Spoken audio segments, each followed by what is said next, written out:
Hello everyone, I am Muid Ahmed Siddiqui and this is the very first live online session of the Strategic Management Accounting paper of ICMAP qualification.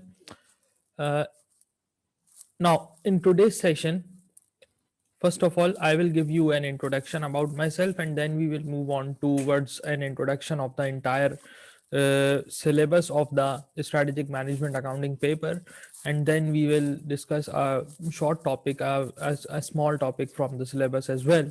So let's start. Before uh, before I tell you anything, before I let you know anything, let me first give you an introduction about myself. Uh, my name is Muid Ahmed Siddiqui and I hold the ACCA affiliate status, which means that I am ACCA qualified. I have been teaching and counseling students of various professional exams since 2018, and I have also worked as an auditor and accountant for several years. In addition, I am also associated with some of the popular institutes and tutors of the ACCA qualification also. My expertise are mainly in the my expertise are mainly on the management accounting side, the management accounting papers. I am a specialist, you can say that I am a specialist and expert teacher in teaching the management accounting or the related subjects of management accounting. Okay then move let's move forward. अच्छा, अब हम बात करते हैं कि मैं ये paper आपको किस तरह से पढ़ाऊंगा. देखें, इस पेपर में जो है लाइव ऑनलाइन सेशंस भी होंगे, लाइव ऑनलाइन सेशंस होंगे. इसके अलावा जो है वो रिकॉर्डेड आपको भी रिकॉर्डिंग्स भी दूंगा मैं. ठीक है.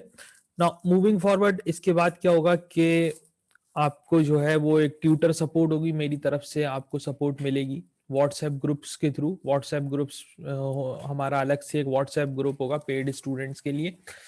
इसके अलावा जो है आपके अच्छे खासे जो है वो क्या कहते हैं कोर्स कवरेज आपकी कॉम्प्रिहेंसिव होगी. और ये जो है यहाँ पे लिखा हुआ है 4 to 5 वीकली ट्यूशन आवर्स. ये जो है ना, ये थोड़ा सा वेरी कर सकता है इससे. ठीक है.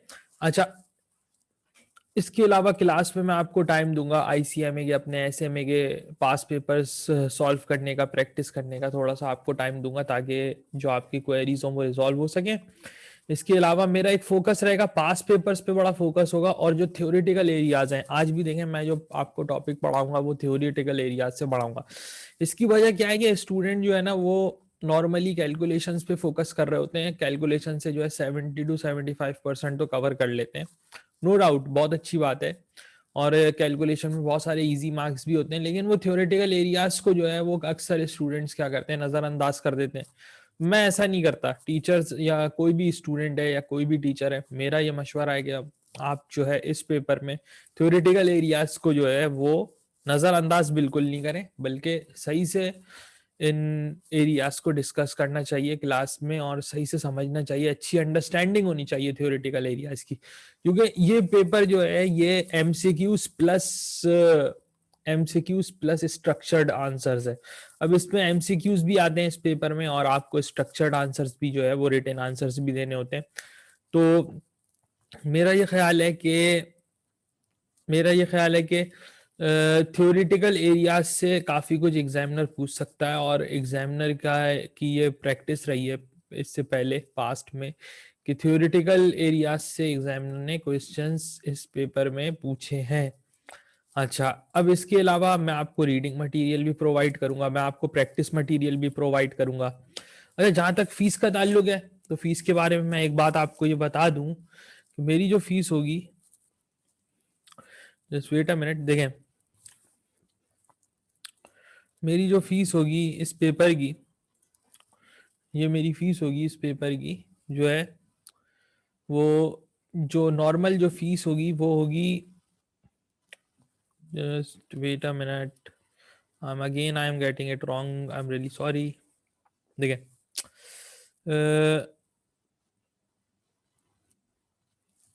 मेरी जो फीस होगी वो होगी ₹6,500, 6,500 मेरी फीस होगी. ठीक है. और इसके अंदर, लेकिन इसके अंदर एक डिस्काउंट शामिल होगा. और डिस्काउंटेड जो होगी मेरी प्राइस, डिस्काउंटेड प्राइस होगी इसकी ₹5,000 फॉर फर्स्ट 5 स्टूडेंट्स, पहले जो लोग 5 लोग जो रजिस्टर करेंगे उनके लिए एक डिस्काउंट होगा, कितने का? एक डिस्काउंट होगा 1,500 रुपए का। एक डिस्काउंट होगा 1,500 रुपए का, पहले 5 स्टूडेंट जो ज्वाइन करेंगे बैच, ठीक है।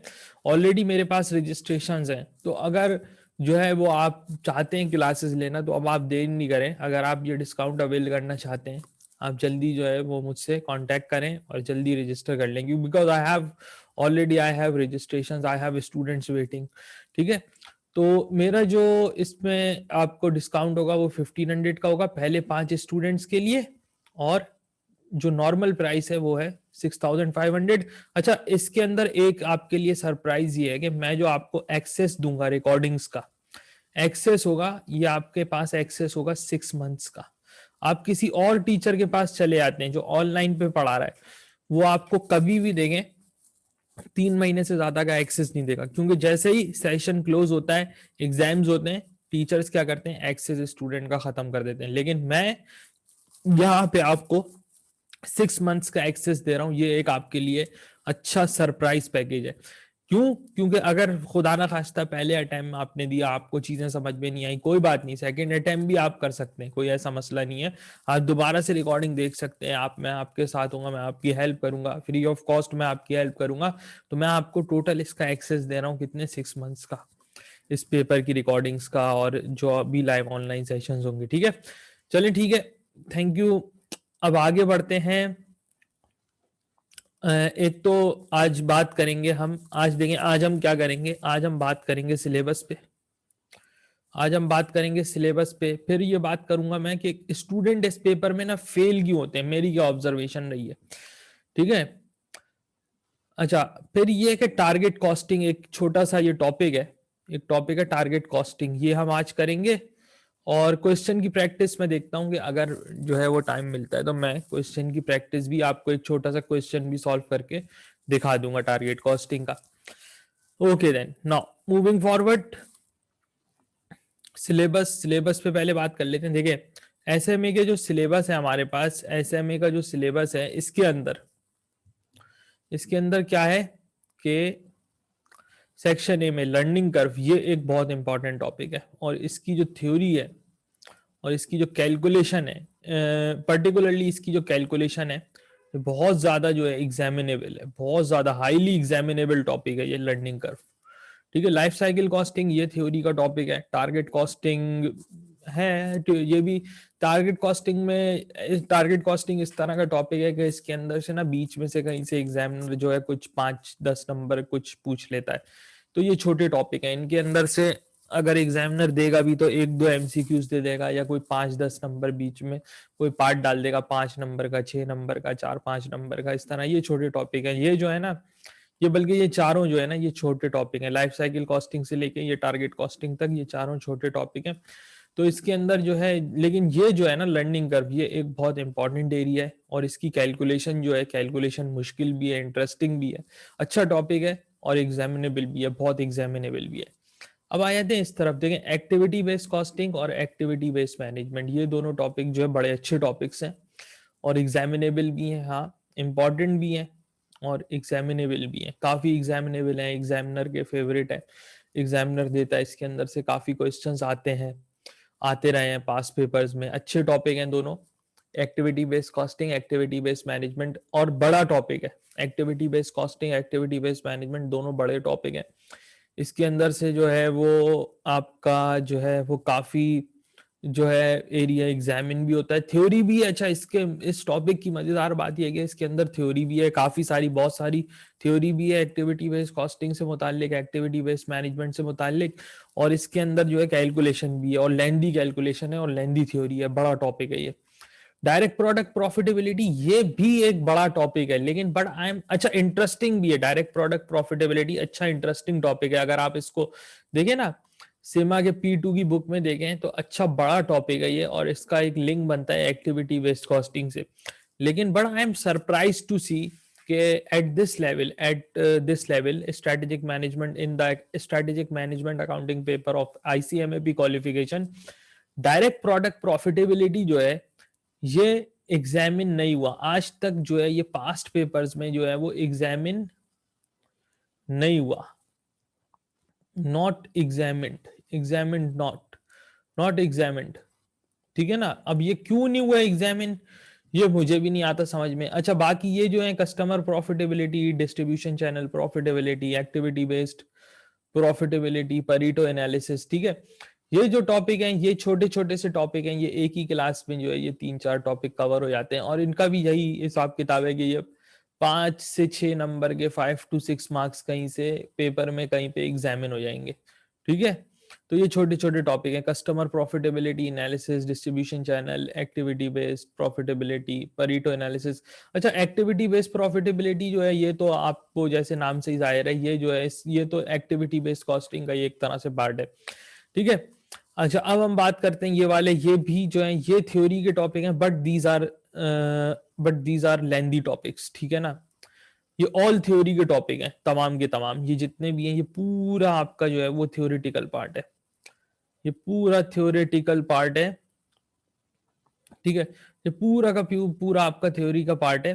अब इसमें क्या है कि ये तमाम टॉपिक जो है ना वो काफी लेंदी है, काफी लेंदी है, और अगर ये एग्जामिन होंगे तो ये ज्यादा मार्क्स के एग्जामिन हो सकते हैं। ये मेरा ख्याल है कि 8 to 10 मार्क्स के एग्जामिन हो सकते हैं। अच्छी इंटरेस्टिंग थ्योरी है, और ये एमसीक्यूज के लिए ये एरिया जो है ना मेरे ख्याल से बहुत इंपॉर्टेंट है। एमसीक्यूज के लिए इस एक एरिया की जो थ्योरी है ना वो काफी इंपॉर्टेंट है। और अच्छा, इसकी खास बात ये है, ये और ये वाला topic, partnering, incentives, gain share arrangement, supply chain, value chain, outsourcing. अच्छा, ये जो दो एरियाज हैं, कॉस्ट मैनेजमेंट और एक्सटर्नली ओरिएंटेड, ये वाले, ये जो दो एरियाज हैं, इनकी खास बात ये है कि ये दोनों थ्योरी के एरियाज हैं, दोनों थ्योरेटिकल एरियाज हैं, दोनों थ्योरेटिकल एरियाज हैं, ठीक है, दोनों थ्योरेटिकल एरियाज हैं। और इनमें जो है क्या है, दोनों थ्योरेटिकल एरियाज हैं, और इनसे जो है ना वो एमसीक्यूज बहुत आ सकते हैं।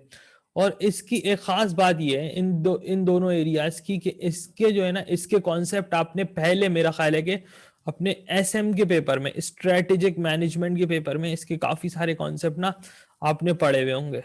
मिसाल के तौर पे बिजनेस प्रोसेस री इंजीनियरिंग है, ये मेरा ख्याल है कि ये आपने पहले पढ़ा हुआ होगा। काइजन कॉस्टिंग आपने पहले पढ़ा हुआ होगा।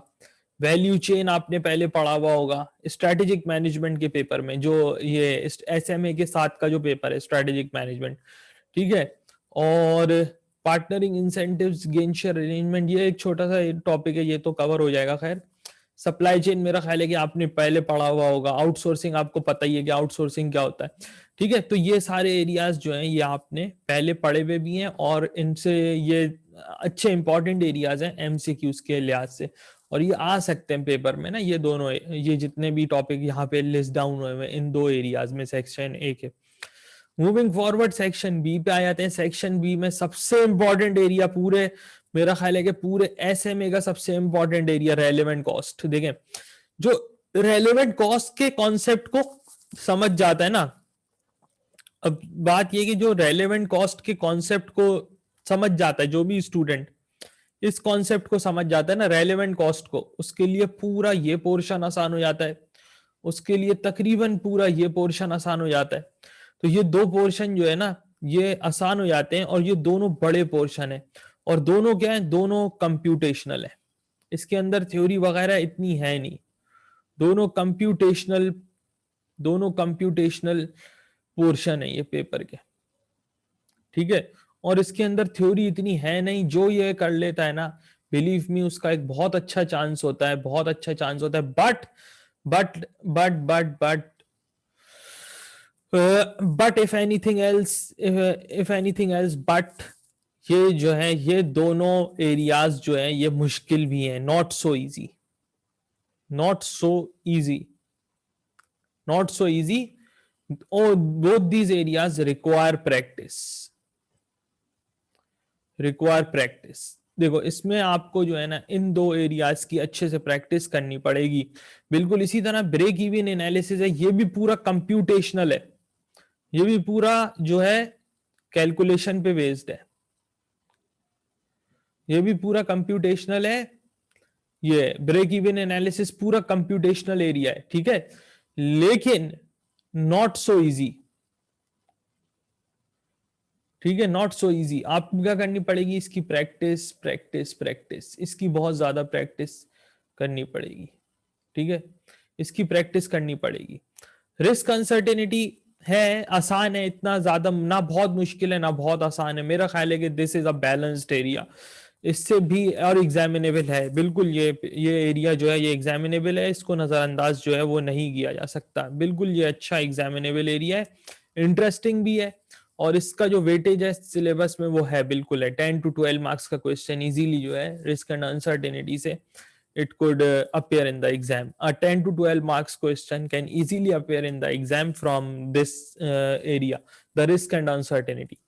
Now, moving forward, अब हम बात कर लेते हैं लीनियर प्रोग्रामिंग की। देखिए लीनियर प्रोग्रामिंग जो है ना वो इतना मुश्किल नहीं है, लीनियर प्रोग्रामिंग इतना मुश्किल नहीं है, but you need to know the equations, the mathematics of equations, equations and graphs, ये आपको जो है ना ये आपको पता होना चाहिए, ये आपको पता होना चाहिए इक्वेशंस और ग्राफ्स के बारे में ना, आपका जो है ना, यस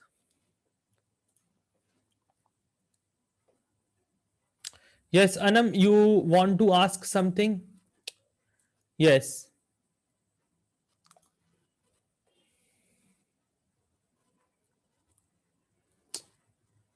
यस अनम, मैं आपको यहाँ पे अनम्यूट कर रहा हूँ, जो आपको नहीं आ रहा समझ में वो आप पूछ सकती हैं, या अगर आपकी अब जैसे कि यहाँ पे आपकी ना आवाज नहीं आ रही है, मुझे आपको कुछ पूछना है तो आप चैट बॉक्स में लिख के ना मुझसे सवाल कर सकती हैं बिल्कुल। यस अनम,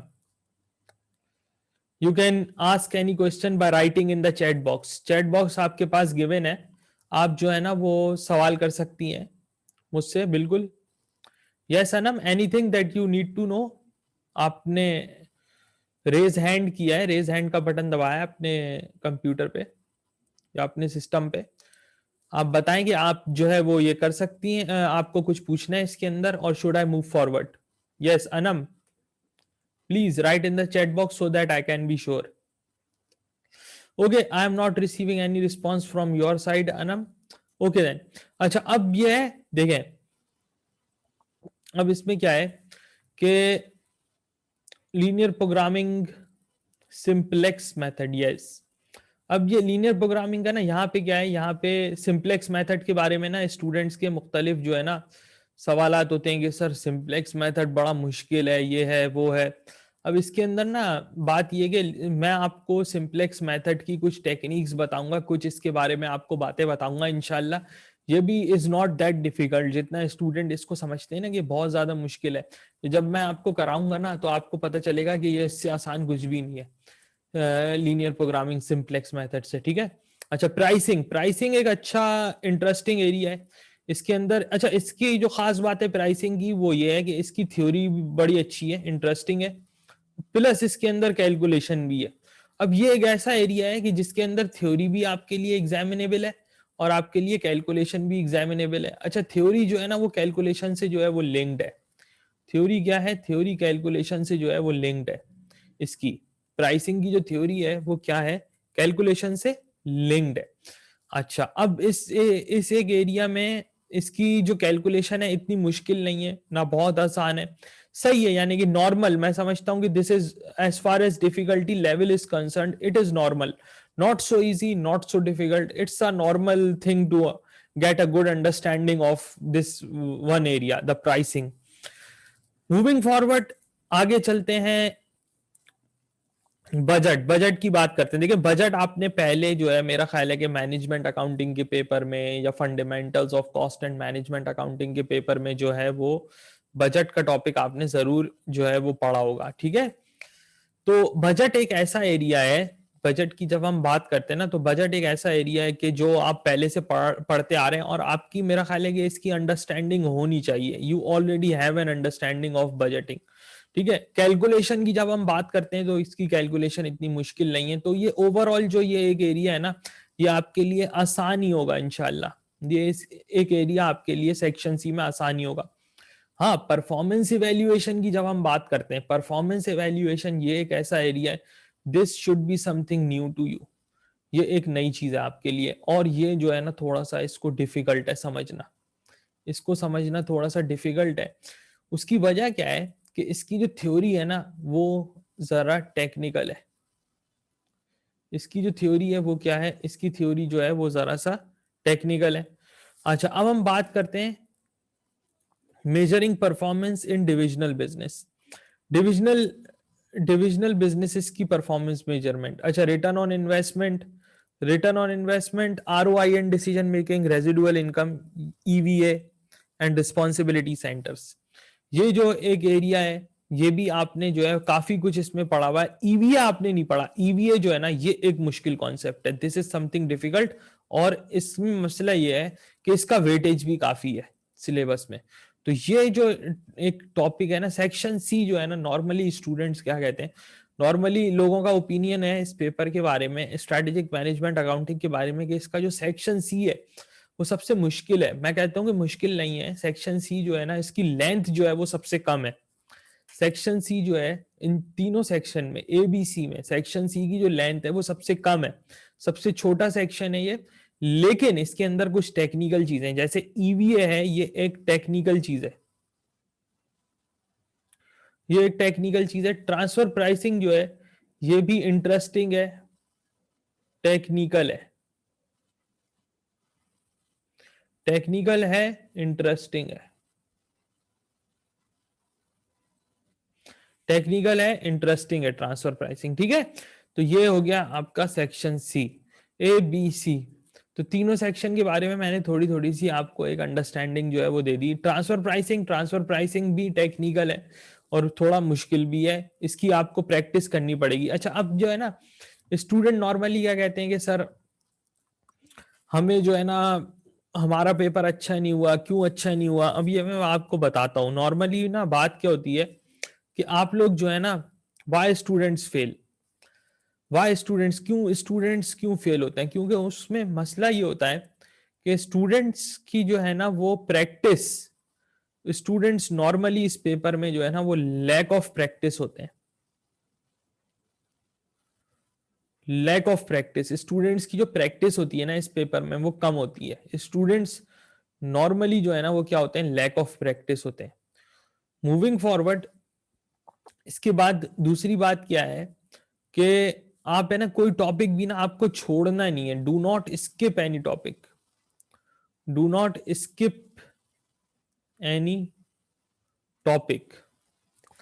फिर क्या करते हैं कभी कभी स्टूडेंट जो है ना वो ओवर फोकस करते हैं, ओवर ओवर एम्फेसाइज करते हैं, over emphasising, over emphasising some topics. कुछ टॉपिक्स को लेके बैठे होते हैं, खाली कुछ टॉपिक्स को लेके बैठे होते हैं और वो वही दोबारा दोबारा कर रहे होते हैं। बात ये नहीं है, बात ये कि आपको तमाम टॉपिक्स कवर करने हैं। आपको क्या करना है, आपको जो है ना वो तमाम टॉपिक्स जो है वो कवर करने हैं। ओके मार्कस, आपने ज्वाइन किया है। यस मार्कस, आपने जो है वो ज्वाइन किया है। It is good to see that you have joined the class. अच्छा मार्कस, यहाँ पे जो है ना ये मैं आपको बता दूं कि इससे पहले जो है ना मैंने जो है वो इस आज की क्लास में जो है वो सिलेबस को डिस्कस किया, सिलेबस को डिस्कस किया है। उसके अलावा ये है कि मैं जो है ना अभी मैं बात कर रहा था कि स्ट्रेटेजिक मैनेजमेंट अकाउंटिंग के पेपर में जो है ना वो स्टूडेंट्स फेल क्यों होते हैं। तो यहाँ पे जो है ना मैं चाहूंगा, यहाँ पे मार्कस मैं चाहूंगा कि आप थोड़ा सा ना अपना एक वो दें, मुझे अपना ओपिनियन दें कि आपको क्यों लगता है कि स्टूडेंट जो है वो फेल होते हैं इस पेपर में, क्यों फेल होते हैं आपके ख्याल से, क्यों फेल होते हैं students. Yes, what do you think Marcus. जी जी जी, एक मिनट,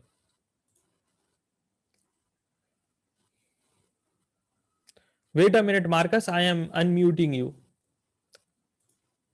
जी अनम्यूट करें मार्कस और बात करें मुझसे, अभी आ रही थी आपकी आवाज। यस, जी हाँ मार्कस। जी, अस्सलाम वालेकुम। जी वालेकुम अस्सलाम। जी मार्कस, तो ना आप अच्छा, क्या लगता है कि आपको क्या, आपका क्या ख्याल है कि स्ट्रेटेजिक मैनेजमेंट अकाउंटिंग के पेपर में जो है ना वो स्टूडेंट्स क्यों फेल होते हैं,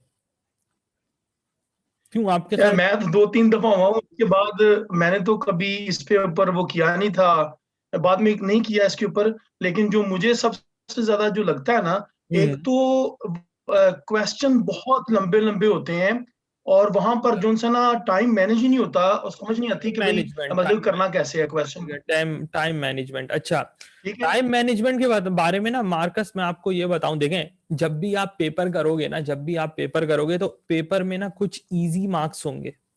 पेपर में क्या होंगे, पेपर में हमेशा याद रखना, पेपर में इजी मार्क्स होंगे। ठीक है, किसी भी पेपर में इजी मार्क्स होंगे। 100 नंबर का पेपर है तो उसके अंदर कम से कम 35 मार्क्स जो है ना वो बहुत आसान होंगे। ठीक है, आपको क्या करना है, आपका फोकस ये होना चाहिए कि आपको ये 35 नंबर ना जल्दी से जल्दी, ये 35 नंबर ना आपको उठाने टाइम के अंदर अंदर। आपको पेपर ऐसा करना है कि इन 35 नंबर में ना कोई गलती नहीं होनी चाहिए। ये 35 नंबर आपको एग्जामिनर से लेने ही लेने। ठीक है, जो आप टाइम मैनेजमेंट की बात कर रहे हैं ना, इसके अंदर हाँ आपकी बात ठीक है कि पेपर की लेंथ और इंसान की जो अपनी स्पीड होती है ना, अपनी जो स्पीड होती है ना किसी भी बंदे की पेपर करने की, वो नेचुरल होती है। कुछ लोगों का हाथ तेज चलता है पेपर में, वो तेजी से करते जाते हैं और वो ज्यादा पॉइंट लिख देते हैं। कुछ लोगों का हाथ इतना तेज नहीं चलता है तो वो टाइम मैनेज नहीं कर पाते। बात ये है कि देखो, जब आप देख रहे हो ना कि अब मैंने इतना टाइम स्पेंड कर लिया, एक पार्ट पे मैंने इतना टाइम स्पेंड कर लिया, जैसे कि 10 नंबर का सवाल है, 10 मार्क्स का सवाल है। ठीक है, 10 नंबर का सवाल है, इसके ऊपर ना 10 × 1.8, अगर 3 घंटे का पेपर है, 10 × वैसे 3 घंटे से ज्यादा का मेरा ख्याल है, 15 मिनट इसमें रीडिंग टाइम भी है। तो इसमें ना 18 मिनट से ज्यादा, 18 मिनट से ज्यादा नहीं लगाओ। जहां 18 मिनट हो जाए ना, वहीं कोशिश करो कि वहीं अपने जवाब को ना वहीं खत्म करो और अगले पार्ट की तरफ मूव कर जाओ। तरीका ये होता है पेपर करने का। अब एमसीक्यूज का पेपर है, 2-2 3-3 नंबर के एमसीक्यूज आ रहे हैं इसके अंदर, आप किसी एक एमसीक्यू पे जाके अटक गए।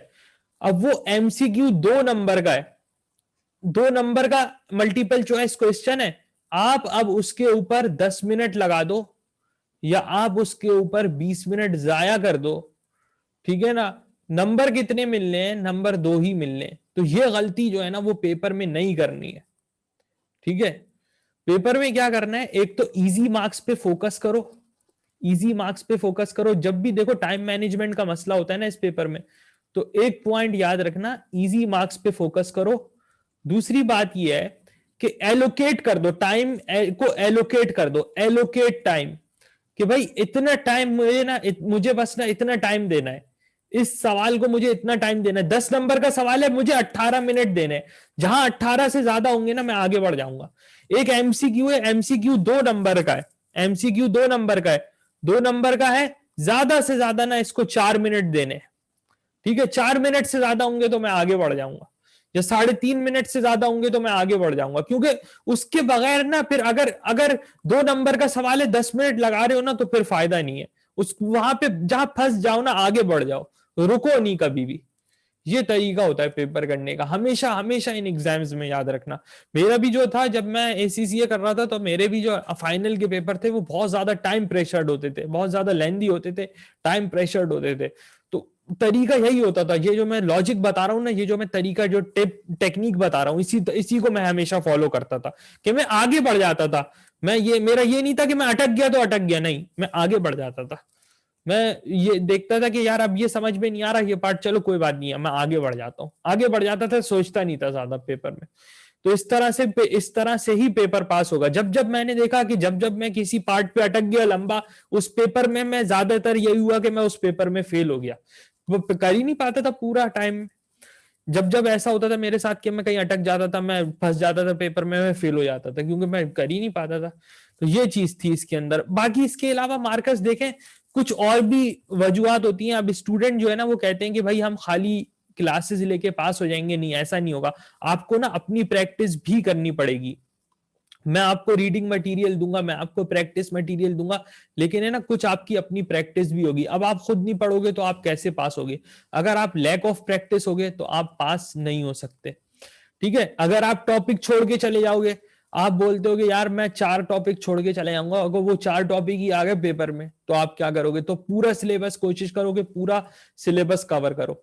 ठीक है, ओवर एम्फेसाइजिंग, कुछ स्टूडेंट क्या करते हैं कि ना, कुछ स्टूडेंट ना ओवर एम्फेसाइज करते हैं टॉपिक्स को, ना ओवर एम्फेसाइज करते हैं, यानी कि वो क्या करते हैं, पूरे 6 महीने कुछ टॉपिक्स को ही लेके बैठे रहते हैं। ऐसा नहीं करना है आपको, जो है वो जितना आपको जो टाइम आपको गिवन है उस टाइम में आपको तमाम टॉपिक्स को कवर भी करना है सही से, ये बात जहन में होनी चाहिए पढ़ते हुए।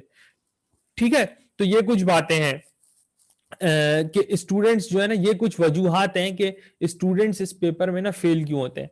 मूविंग फॉरवर्ड, चलें ये स्लाइड तो मेरी जो है वो यहाँ पे खत्म हो गई, आगे आ जाते हैं।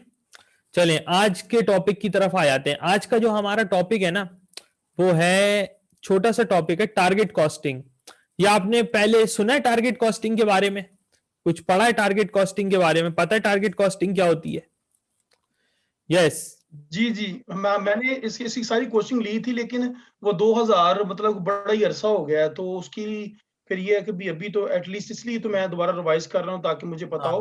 टारगेट कॉस्टिंग का मुझे पता है कि जब हमें पहले से एक कॉस्ट दी जाती है तो उसको फिर हमने टारगेट करना होता है कि ये हमने मीट करना है उसको, देखें, या टारगेट प्रॉफिट भी नॉर्मली हो सकता है कि नॉर्मली हमने जब हम ये हमारा नॉर्मली टारगेट। नॉर्मली जब हम कॉस्टिंग करते हैं ना, जब हम नॉर्मली कॉस्टिंग करते हैं ना, हम क्या करते हैं, हम पहले कॉस्ट कैलकुलेट करते हैं। कोई भी हम प्रोडक्ट सेल करने जा रहे हैं, या हम कोई भी जो है वो सर्विस सेल करने जा रहे हैं, तो हम पहले क्या करते हैं, पहले हम उसकी कॉस्ट कैलकुलेट करते हैं। ठीक है, पहले हम उसकी कॉस्ट कैलकुलेट करते हैं, उसके बाद हम क्या करते हैं, उसके बाद हम जो है उसके ऊपर एक मार्कअप लगाते हैं, उसके ऊपर एक मार्कअप लगाते हैं। तो इस तरह हमारे पास क्या आ जाती है, हमारे पास इसकी सेलिंग प्राइस आ जाती है। ठीक है, मिसाल के तौर पे मैंने कोई प्रोडक्ट बनाई है, अब मैं देख रहा हूं कि इसके अंदर मेरा जो डायरेक्ट मटेरियल है, डायरेक्ट मटेरियल मेरा लग रहा है लेट से $20 लग रहा है डायरेक्ट मटेरियल एक यूनिट पे।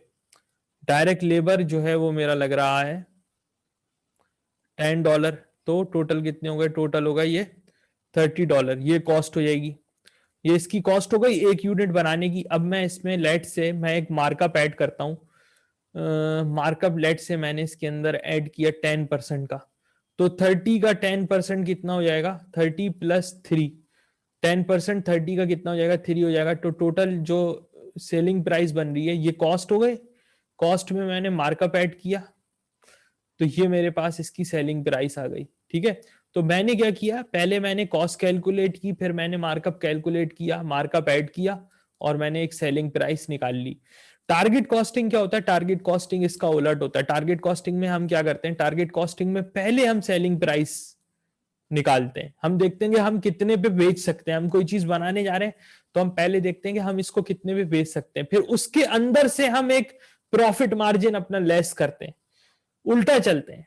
पहले सेलिंग प्राइस लेते हैं, सेलिंग प्राइस में से हम एक प्रॉफिट अपना जो भी हमारा डिजायर्ड प्रॉफिट होता है उसको हम लेस करते हैं, तो हमारे पास एक कॉस्ट आ जाती है, तो कॉस्ट कहलाती है target cost.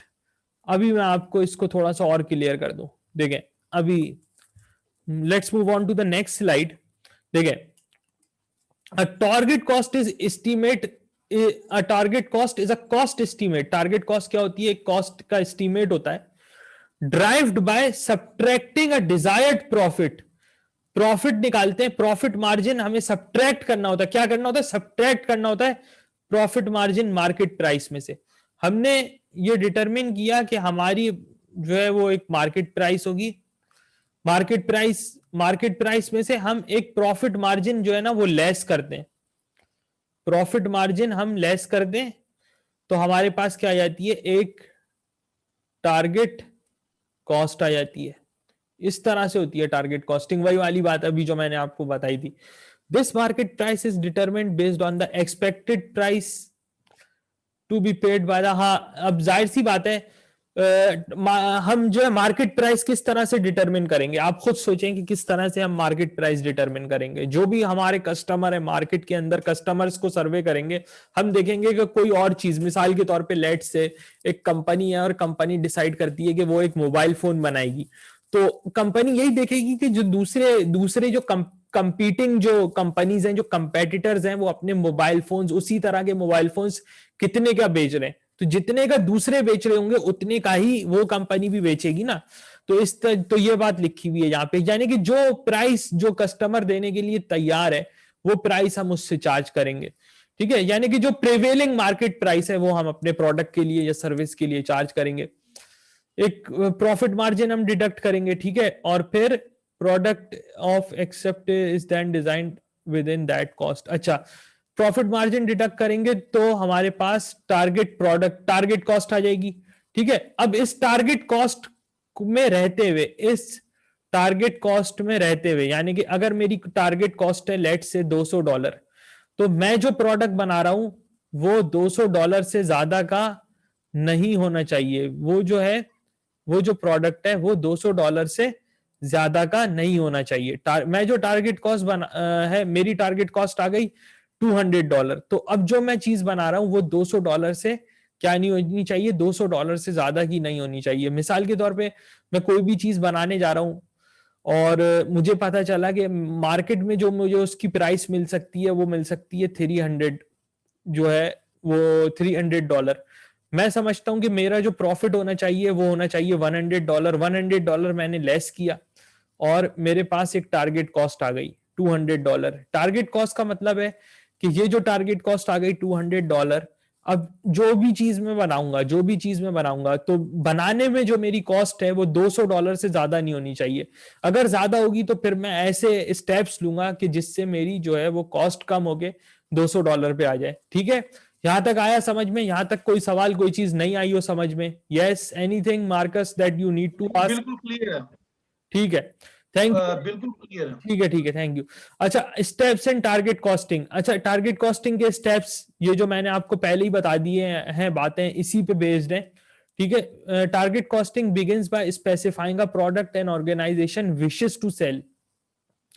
Target costing begins by specifying a product and organisation, यानी कि टारगेट कॉस्टिंग कहां से शुरू होती है? टारगेट कॉस्टिंग यहां से शुरू होती है कि एक ऑर्गेनाइजेशन जो भी चीज वो बेचना चाहता है उसकी स्पेसिफिकेशन जो है वो डिटरमिन करता है, यानी कि वो स्पेसिफाई करता है कि स्पेसिफिकली सोचता है कि भाई हमें ये चीज बनानी है। The price at which the product can be sold at, पहले हम इस पे प्राइस कंसिडर करते हैं, फिर हम जो है वो प्राइस कंसिडर करते हैं टारगेट कॉस्टिंग में। एक डिजायर्ड मार्जिन हम इसमें से डिडक्ट करते हैं, हमारे पास टारगेट कॉस्ट आ जाती है। टारगेट कॉस्ट आ जाती है तो फिर हम एक एस्टीमेट करते हैं। जब हमारे पास आ जाती है ना कॉस्ट टारगेट, एक आ जाता है ना टारगेट कॉस्ट, या कॉस्ट का एक टारगेट आ जाता है ना, जैसे पिछली एग्जांपल में था $200, तो हमने ये एक टारगेट बना लिया अपना $200। ठीक है, अब हम क्या करेंगे कि हम जो है ना, हम एस्टीमेट करेंगे। ठीक है, हम एस्टीमेट करेंगे कि एस्टीमेटेड कॉस्ट निकालेंगे, इसकी एक एस्टीमेटेड कॉस्ट निकालेंगे कि भाई हमने टारगेट तो कर लिया, हमने सोच तो लिया कि जो हमारी कॉस्ट आएगी वो $200 की आएगी, लेकिन अब हम सोचेंगे कि हम अपना प्रोडक्ट कैसे बनाएंगे। तो हम एस्टीमेट करेंगे कि यार हमने सोचा तो है $200, क्या हमारा $200 अचीव हो जाएगा? अगर हम एस्टीमेट करें कि भाई हम एक मोबाइल फोन बनाने जा रहे हैं, मोबाइल फोन में हमने सोचा कि भाई हम प्रोसेसर ये वाला लगाएंगे, जीपीयू ये लगाएंगे इसके अंदर, इसका स्क्रीन जो है वो स्क्रीन साइज इसका इतना होगा, इसके अंदर ये एप्स शामिल होंगी। तो हर चीज की कुछ कॉस्ट होगी, प्रोसेसर की कुछ कॉस्ट होगी, जीपीयू की कुछ कॉस्ट होगी, स्क्रीन की कुछ कॉस्ट होगी, एप्स की कुछ कॉस्ट होगी। तो इन तमाम कॉस्ट को ऐड किया, पता चला भाई ये $200 नहीं है बल्कि $200 से ज्यादा का है, लेट से $220 का है। ये तमाम चीजें, ये तमाम फीचर जब हम अपने मोबाइल फोन में देंगे तो ये कितने का पड़ेगा हमें? $220 से ज्यादा, इसकी $200 से ज्यादा कॉस्ट आएगी, $220। तो ये क्या हो गई? ये एक एस्टिमेटेड कॉस्ट हो गई, ये एस्टिमेटेड कॉस्ट हो गई। अब एस्टिमेटेड कॉस्ट जो है वो क्या है? वो टारगेट कॉस्ट से ज्यादा है। तो अब हम क्या करेंगे? हम इस तरह से काम करेंगे कि हम इस एस्टिमेटेड कॉस्ट को जो है, एस्टिमेटेड कॉस्ट को किसके बराबर लेंगे? टारगेट कॉस्ट के बराबर लेंगे। ठीक है, तो ये है इसके अंदर। यस मार्कस, कोई सवाल यहाँ पे, कोई चीज आई समझ? अब ये है कि भी जैसे कि ये है, आपने कहा कि 220 है एस्टिमेटेड कॉस्ट है, और उसके बाद वो जो देखिए अब टारगेट, मैं ना क्लियर कर देता हूँ थोड़ा सा और। लेट से आपने कभी ना कस्टमाइज्ड पीसी बनाया है? कस्टमाइज्ड पीसी, मिसाल के तौर पे आप है ना नहीं मैंने नहीं। एक है ना, आप है ना लेट से आप है ना एक कंप्यूटर खरीदने जा रहे हैं। ठीक है, आप है ना, इसको आप यूं समझे कि लेट से आप है ना कंप्यूटर, एक गेमिंग पीसी के बारे में पता होगा, गेमिंग पीसी के बारे में पता है? हाँ लोग जी, हाँ जी, गेमिंग के लिए पीसी बनाते हैं। ठीक है, मुझे पता लेट्स चल गया। कस्टमाइज ये होता है कि हम अपनी मर्जी का बनवाते अपनी हैं, मर्जी का, हम अपनी अपनी मर्जी की मर्जी का चीजें इसके अंदर, डलवाते हैं, कम ज्यादा ठीक कर है, सकते हाँ हाँ, मर्जी का हम अपनी मर्जी का प्रोसेसर लगाएं उसके अंदर, मर्जी का मदरबोर्ड लगाएं, मर्जी का रैम लगाएं, ठीक है, अपनी मर्जी से एलईडी खरीदें जो चाहें, ठीक है। तो हम, ठीक है, अब आपने सोचा कि आप एक ऐसा ना सिस्टम बनाएंगे अपने लिए, आप ऐसा सिस्टम बनाएंगे अपने लिए, ऐसा कंप्यूटर बनाएंगे जो आपको कितने का पड़ेगा, आपको जो है ना वो लेट से $1,000 से ज्यादा का नहीं पड़ेगा, will not cost you anything more than $1,000। लेकिन जब आप मार्केट में गए ना एस्टिमेट लेने के लिए, आपने बोला भाई ये वाला सीपीयू मैं लगाना चाहता हूं, मैं इसके अंदर रैम इतनी देना चाहता हूं, मैं जो है मदरबोर्ड जो है वो इसका ये वाला रखना चाहता हूं, मैं चाहता हूं कि मेरे पास जो है वो इसकी एक बड़ी जबरदस्त किस्म की केसिंग भी हो जिसमें लाइटें लगी हुई हो केसिंग में, ठीक है, केसिंग विद लाइट्स हो। अच्छा, फिर मैं चाहता हूं कि भाई मेरी जो एलईडी है ना, मुझे एलईडी बड़ी जबरदस्त किस्म की इसकी ना एक एलईडी भी चाहिए, मुझे ग्राफिक्स कार्ड जो बहुत इंपॉर्टेंट है, जीपीयू, जीपीयू मुझे बड़ा जबरदस्त किस्म का चाहिए। अब जब आपने एस्टिमेट किया ना, तो आपको पता चला है ये तो $1,000 का नहीं पड़ रहा, ये सारी चीजें मिला के $1,000 की नहीं है, बल्कि ये $1,070 की है, ठीक है, कितने की है, $1,070 की। आपने सोचा क्या था, आपने सोचा क्या था, आपने सोचा था कि मैं $1,000 से ज्यादा का नहीं लगाऊंगा। अब आप क्या करोगे, आप देखोगे कि यार मैं कहाँ कहाँ पे गुंजाइश है, कहाँ कहाँ पे कमी की गुंजाइश है, क्या मैं कोई और मदरबोर्ड रिप्लेस कर सकता हूँ, कोई सस्ता मदरबोर्ड लगा सकता हूँ जिससे मेरी कॉस्ट कम हो जाए, क्या मैं इसकी केसिंग कोई सस्ती ले सकता हूँ जिससे मेरी कॉस्ट कम हो जाए, क्या मैं रैम कम कर सकता हूं, क्या मैं सीपीयू कम कर सकता हूं जिससे मेरी कॉस्ट कम हो जाए। आपने सोचा कि मैं i7 सीपीयू लगाऊंगा, आपने बोला यार कॉस्ट ज्यादा हो रही है, आपने फिर आप बोला चलो यार i7 नहीं i5 से काम चला लेते हैं, ठीक है। मदरबोर्ड, मैं मदरबोर्ड बहुत जबरदस्त किस्म का मदरबोर्ड लूंगा, आपने बोला यार, फिर आपने देखा कि आपकी कॉस्ट ज्यादा हो रही है, चलो यार मदरबोर्ड कोई और सा थोड़ा सस्ता लगा लेते हैं, तो आपकी जो है वो कॉस्ट जो है वो क्या हो जाएगी, कम हो जाएगी। तो ये चीज है इसके अंदर, यानी कि ये तो थी आपकी टारगेट कॉस्ट, जब आप अपना प्रोडक्ट बनाने जा रहे थे तो आपने एक टारगेट कॉस्ट डिटरमिन की।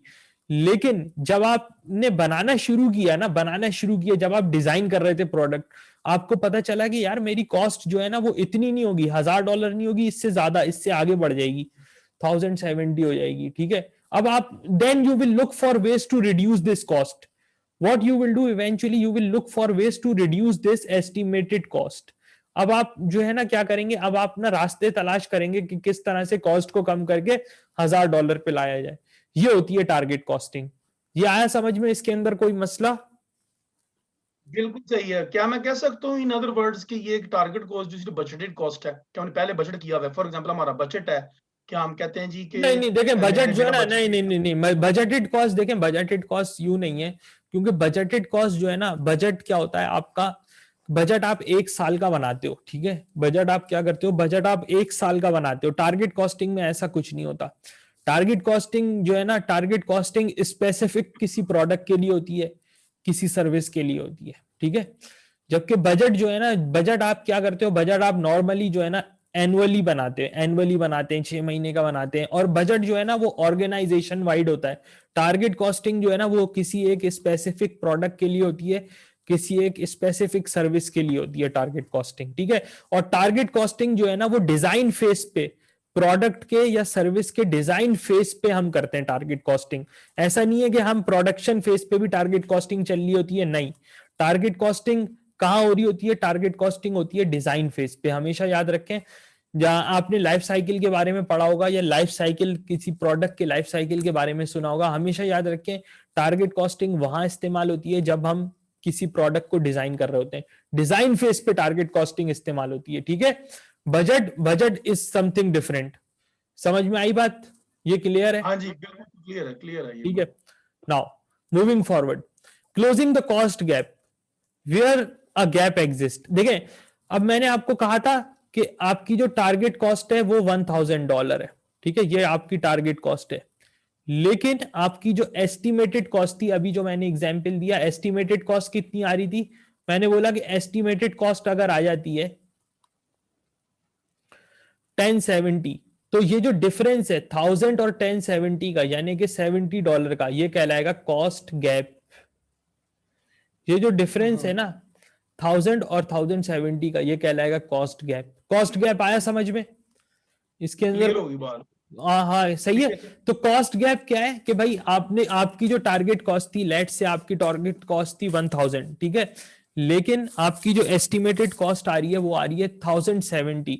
तो जो एक्सीड, जो आपकी जो एस्टिमेटेड कॉस्ट जिस अमाउंट से आपकी टारगेट कॉस्ट को एक्सीड कर रही है ना, वो है कॉस्ट गैप। अब जब एक कॉस्ट गैप आ गया, अब हम क्या करेंगे, इस कॉस्ट को ड्राइव डाउन कर, इस कॉस्ट को कम करने की कोशिश करेंगे, यानी कि कॉस्ट गैप को खत्म करने की कोशिश करेंगे। क्या करेंगे, कॉस्ट गैप को खत्म करने की कोशिश करेंगे। जो हमारा कॉस्ट गैप आया $70 का, इसको क्या करेंगे, इसको खत्म करने की कोशिश करेंगे, ताकि हमारी जो एस्टिमेटेड कॉस्ट है वो हमारी टारगेट कॉस्ट के बराबर आ जाए। मुख्तलिफ तरीकों से जो है वो कॉस्ट गैप को खत्म किया जा सकता है, ठीक है, अभी इसके ऊपर हम बात करेंगे। अच्छा, it is far easier to design out cost during the pre production phase, यानी कि अभी हमने प्रोडक्शन स्टार्ट नहीं की है, प्रोडक्ट की हमने प्रोडक्शन स्टार्ट नहीं की है, अभी हम कहां हैं, हम प्री प्रोडक्शन फेज पे हैं या डिजाइन फेज पे हैं, ठीक है। डिजाइन फेज पे कॉस्ट को कम करना आसान होगा as compare to control out cost during the production phase, ठीक है। अगर आप डिजाइन फेज पे प्रोडक्ट की कॉस्ट को कम करने की कोशिश करेंगे तो वो ज्यादा बेहतर होगा इसके मुकाबले में कि आप प्रोडक्शन फेज पे अपने प्रोडक्ट की कॉस्ट को कम करने की कोशिश करें।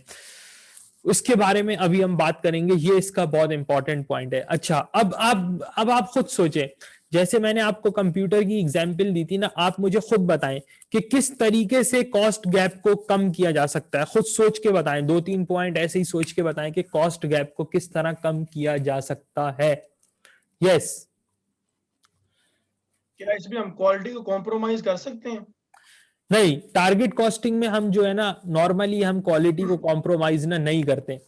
क्या तरीका हो सकता है, आप सोचें। क्वालिटी कांस्टेंट होनी चाहिए, क्वालिटी उधर ही रहनी चाहिए, हाँ हाँ, लेकिन हम फिर ऑब्वियसली हम फिर बार्गेनिंग में जाएंगे अपने वेंडर के साथ कि हाँ, भी वेंडर से हमें बेहतर टर्म्स मतलब कि निगोशिएट कर इन सकते हैं, प्राइसेस। सप्लायर से बेहतर टर्म्स निगोशिएट कर सकते हैं, कोई और सप्लायर ढूंढ सकते हैं हम मटेरियल के लिए, और इसके अलावा और क्या हो सकता है, और क्या सोचें।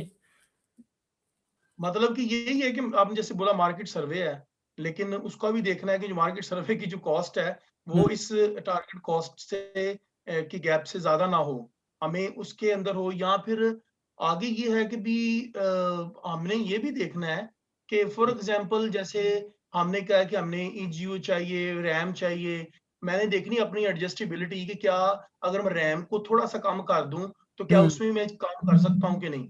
हाँ, एडजस्टेबिलिटी, यानी कि वही बात है कि आपकी क्वालिटी कॉम्प्रोमाइज ना हो। ऐसा ना हो कि आप जब गेमिंग करने बैठे तो गेम ही ना चले, ऐसा ना हो।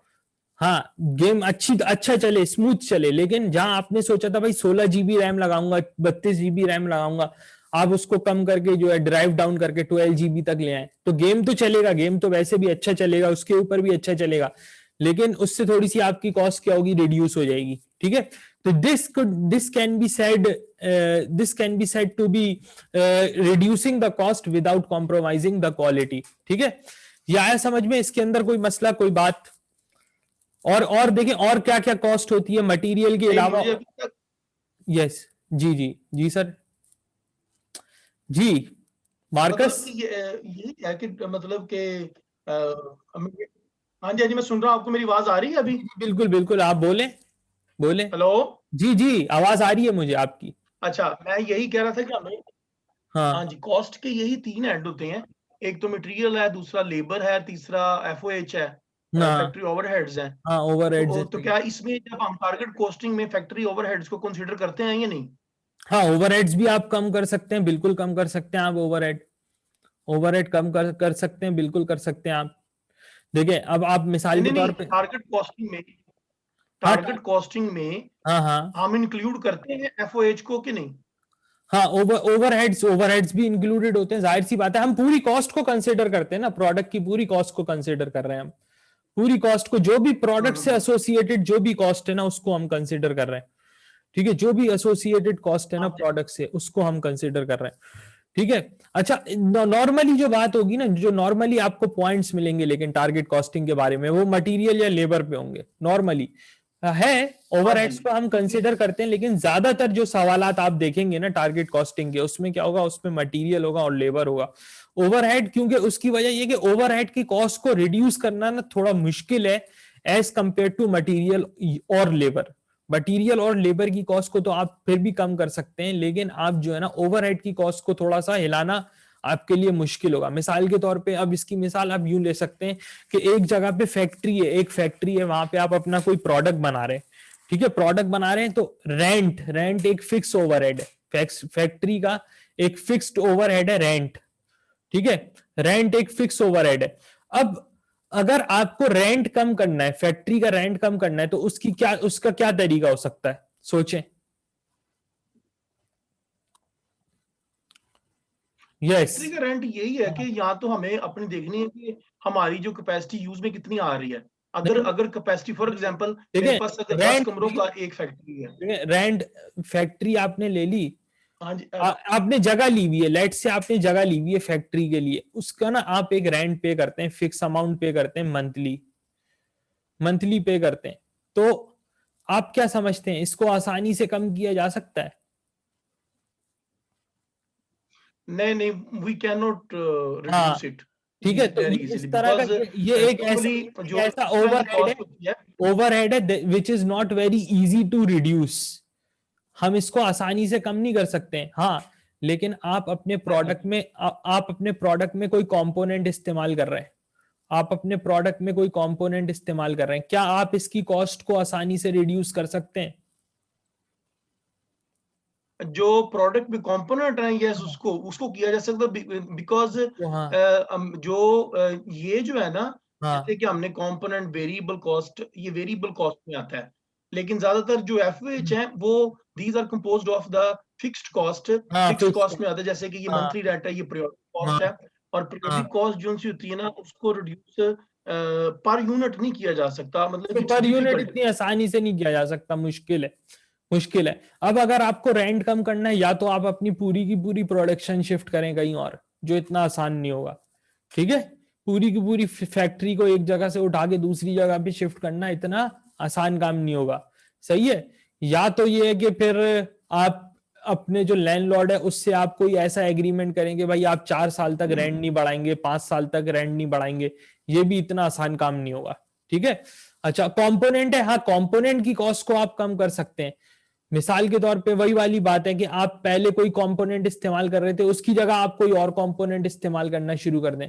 लेट से पहले जो है, पहले मैं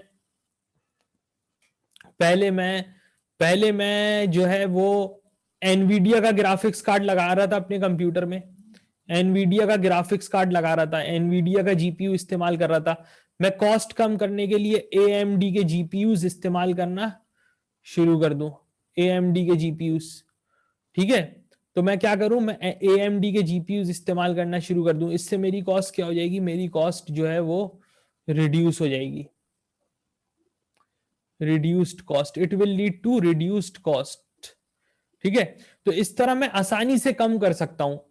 ये मटेरियल एक ऐसी चीज है, मटेरियल एक ऐसी चीज है जिसको आसानी से जो है वो, जिसकी कॉस्ट को आसानी से कम किया जा सकता है, रिड्यूस किया जा सकता है एज कंपेयर टू ओवरहेड्स, ठीक है। बस ये वाली बात थी समझाने वाली। अच्छा, यूजिंग चीपर स्टाफ, अगर मिसाल के तौर पे आप जो है ना ऐसे लोगों को जो है रखना शुरू कर दें, आप नए लोगों को रखना शुरू कर दें, ठीक है, तो इससे भी आप जो है ना वो अपनी कॉस्ट को कम कर सकते हैं। मिसाल के तौर पे आप जैसे किसी ऑफिस में काम किया होगा, अब अगर कोई पूरा क्वालिफाइड बंदा आईसीएम में, पूरा क्वालिफाइड बंदा जाएगा, तो वो ज्यादा सैलरी डिमांड करेगा, ठीक है। लेकिन अगर हम किसी ऐसे बंदे को रखें जिसका एक पेपर रहता है, अभी एक पेपर रहता है, तो he is likely to work at a at a reduced salary, ठीक है। तो इस तरह हम क्या कर सकते हैं, हम अपनी कॉस्ट को रिड्यूस कर सकते हैं, ठीक है। इस तरह हम क्या कर सकते हैं, हम अपनी कॉस्ट को रिड्यूस कर सकते हैं। तो अगर हम इस तरह का स्टाफ इस्तेमाल करें जो थोड़ा कम पैसों पे काम करने के लिए तैयार हो जाए, तो इस तरह हम अपनी कॉस्ट को क्या कर सकते हैं, रिड्यूस कर सकते हैं, ठीक है। Using standard components where possible, standard components where possible, standard और कस्टमाइज्ड कंपोनेंट्स, देखें अब आप जो है ना अपने सप्लायर के पास जाते हो, आप बोलते हो कि यार आपका सप्लायर है कोई, आप बोलते हो कि मुझे ना एक कस्टमाइज कंपोनेंट चाहिए। कस्टमाइज कंपोनेंट से मुराद ये, जैसे मैंने आपको कंप्यूटर की एग्जांपल दी ना, मैं बोलता हूँ कि भाई मैं जाता हूँ, मैं बोलता हूँ कि मुझे ना अपनी मर्जी की एक एक चीज जो है ना कंप्यूटर में अपनी मर्जी की चाहिए, मदरबोर्ड भी अपनी मर्जी का चाहिए मुझे, मदरबोर्ड किसी और कंपनी का, ग्राफिक्स कार्ड किसी और कंपनी का, प्रोसेसर किसी और कंपनी का। तो ये क्या है, ये कस्टमाइज सारे कंपोनेंट्स में क्या कर रहा हूं, मैं कस्टमाइज इस्तेमाल कर रहा हूं। लेकिन अगर मैं स्टैंडर्ड कंपोनेंट की पे आ जाऊं, मैं बोलूं कि भाई एक ब्रांडेड डेल का ब्रांडेड पीसी आता है, वो डेल का ब्रांडेड पीसी तुम मुझे दे दो, तो सस्ता क्या पड़ेगा, क्या वो डेल का जिसमें सारी चीजें डेल की लगी हुई होंगी, तुम मुझे वो डेल का सिस्टम दे दो, वो डेल का सिस्टम लेना ज्यादा सस्ता होगा, या जो मैं कस्टमाइज सिस्टम जो मैं बनाऊंगा वो ज्यादा सस्ता होगा? सस्ता क्या होगा, स्टैंडर्ड या कस्टमाइज्ड? स्टैंडर्ड ऑब्वियसली हाँ, सस्ता होगा, स्टैंडर्ड क्योंकि जो है वो, कस्टमाइज बेटर होगा। हाँ कस्टमाइज। तो जहां जहां हो सके आप क्या करें, आप स्टैंडर्ड कंपोनेंट्स इस्तेमाल करें as compare to customise. Customise component आप इस्तेमाल नहीं करें। एक्वायरिंग न्यू मोर, अच्छा अगर आपकी कोई ऐसी टेक्नोलॉजिकल एडवांसमेंट हो सकती है, कोई ऐसी टेक्नोलॉजिकल एडवांसमेंट हो सकती है जिससे जिससे आपकी कॉस्ट रिड्यूस हो जाए, तो वो भी सही है। क्योंकि देखें अब मिसाल के तौर पे ये ऑनलाइन टीचिंग है, ऑनलाइन टीचिंग की कॉस्ट कम है या क्लासरूम की टीचिंग की कॉस्ट कम है? बेहतर क्या है, कॉस्ट के लिहाज से क्या बेहतर है, क्लासरूम की टीचिंग या ऑनलाइन की टीचिंग? बताएं। ऑनलाइन। ऑनलाइन की टीचिंग। ऑनलाइन के लिए सिर्फ चंद इक्विपमेंट्स चाहिए और एक छोटा सा कमरा चाहिए, वहां पे आप ऑनलाइन टीचिंग स्टार्ट कर सकते हैं। इसके बरक्स अगर क्लासरूम में पढ़ाना है तो उसके लिए पूरी एक जगह चाहिए, पूरी एक जगह चाहिए आपको, जगह चाहिए, और जगह इस तरह से चाहिए कि भाई जगह में ना सारे वो होने चाहिए, क्या कहते हैं, जगह चाहिए ना, तो जगह में आपके पास जगह भी चाहिए, फिर उसका उस जगह का रेंट भी आपको इनकर करना है, और जो दूसरे छोटे मोटे खर्चे हैं वो भी इनकर करने हैं, फिर उस वहां का बिजली का बिल है वो भी आपको इनकर करना है, फिर आपको कुछ स्टाफ भी शायद रखना पड़े, उसकी भी आपको कॉस्ट बेयर करनी है। तो ऑनलाइन क्या है, ऑनलाइन एक टेक्नोलॉजिकल एडवांसमेंट है, ई लर्निंग क्या है, एक टेक्नोलॉजिकल एडवांसमेंट है, जिसने क्या कर दिया है, जिसने लर्निंग की कॉस्ट को रिड्यूस कर दिया है। अब मिसाल के तौर पे आप घर पे बैठ के क्लास ले रहे हैं, अगर यही क्लास आप जाके अपने इंस्टीट्यूट में ले, आपको क्या करना पड़ेगा, आपको ट्रेवल करना पड़ेगा, उसमें आपका टाइम भी लगेगा, आपके पैसे भी लगेंगे। लेकिन ऑनलाइन पे ये सारा टाइम आपका वेस्ट नहीं होगा, ये सारे पैसे आपके वेस्ट नहीं होंगे। अच्छा, moving forward, training staff in more efficient techniques, training staff in more efficient techniques. हाँ, स्टाफ को हम ऐसी टेक्निक सिखाएं कि जिससे वो और ज्यादा जो है वो एफिशिएंट हो जाए, हमारा स्टाफ, और हमारी कॉस्ट रिड्यूस हो जाए। मिसाल के तौर पे लेट से एक जगह पे काम हो रहा है, मैं अपने स्टाफ को ट्रेन करूं कि वो कम से कम बिजली इस्तेमाल करें, ठीक है, उनकी ऐसी ट्रेनिंग करूं कि वो कम से कम बिजली इस्तेमाल करें। कहीं पे जो है वो लेट से अगर मैं अपने स्टाफ को बार बार इंस्ट्रक्शंस दे रहा हूं, मैं जगह जगह जो है ना वो ऑफिस में अपने वो लगा देता हूँ, लिख के लगा देता हूँ कि भाई अगर आप कोई भी पंखा चलता हुआ देखें, कोई भी लाइट जलती हुई देखें, आप उसको फौरन क्या कर दें, बंद कर दें। मैं क्या कर रहा हूँ, इस तरह से करके मैं अपने स्टाफ को ट्रेन कर रहा हूँ कि वो कम से कम एनर्जी इस्तेमाल करें। तो जब वो कम से कम एनर्जी इस्तेमाल करेंगे, कम से कम बिजली इस्तेमाल करेंगे, मेरा क्या होगा, मेरा बिजली का बिल क्या हो जाएगा, कम हो जाएगा। ठीक है, तो ये एक छोटा सा इसका एग्जाम्पल था। कटिंग आउट नॉन इसकी वैल्यू जगह एड। पे एक मिनट, अच्छा इसकी जगह बंदा ये नहीं कर सकता कि जैसे कि आपने ऊपर लिखा हुआ है acquiring new more efficient technology, जो तो तो उसमें मैंने, ये है कि जैसे अभी हाँ यूरोप में ये है, जो मैं यहाँ पर जाते हैं ना, अब ठीक, यहाँ पे जो एस्केलेटर चल रहा होता है ना, हाँ हाँ, एस्केलेटर होता है ना जो सीढ़ियां, जी मतलब जी, कि किसी पता है कंपनी में पता है, है फॉर, पता है हाँ, बिल्कुल, हाँ। जब आप पास जाएंगे तो वो चलेगा, अदरवाइज वो नहीं चलेगा, ठीक है ना, एक तो ये होगी बात। सही सही। आगे लाइट्स, अब देखें, मैं जब अपने अपने कमरे से बाहर निकलूंगा ना, तो हम्म मेरे कमरे के आगे स्ट्रीट है, ठीक है ना, हम्म वो स्ट्रीट की लाइटें नहीं चलती रहती। अब मैं जब बाहर जाऊंगा तो वो सेंसर लगा उसमें ऐसा कि उस वक्त ही वो चलेगा, ठीक है ना। हम्म। अब पानी है, पानी का ये टैब है, पॉइंट नंबर जब 4 मैंने है। हाथ आगे करना है हाँ, तो ये वो पॉइंट फिर नंबर। ही चलेगा। तो इस तरह भी मतलब कि जैसे कि न्यू टेक्नोलॉजी हम्म। हायर करने से भी हाँ, ये होता है कि भी, लेकिन वो थोड़ी एक्सपेंसिव हो सकती है, लेकिन एट द लॉन्ग रन हम उससे जो यूटिलिटीज के जो बिल्स हैं उनको किया जा सकता है। उसको कम किया जा सकता है। Cutting out non value added activities, non value added activities इस पे अभी हम बात करेंगे। नॉन वैल्यू एडेड एक्टिविटीज क्या होती हैं कि मिसाल के तौर पे कोई ऐसी चीज है जिसकी जो जिससे ना कोई ऐसी एक्टिविटी हम कर रहे हैं जिससे एडिशन तो नहीं हो रही, वैल्यू एडिशन तो नहीं हो रही, लेकिन हम कॉस्ट इनकर कर रहे हैं, तो ऐसी एक्टिविटीज को हम क्या करते हैं, ऐसी एक्टिविटीज को हम इवेंचुअली एलिमिनेट कर देते हैं।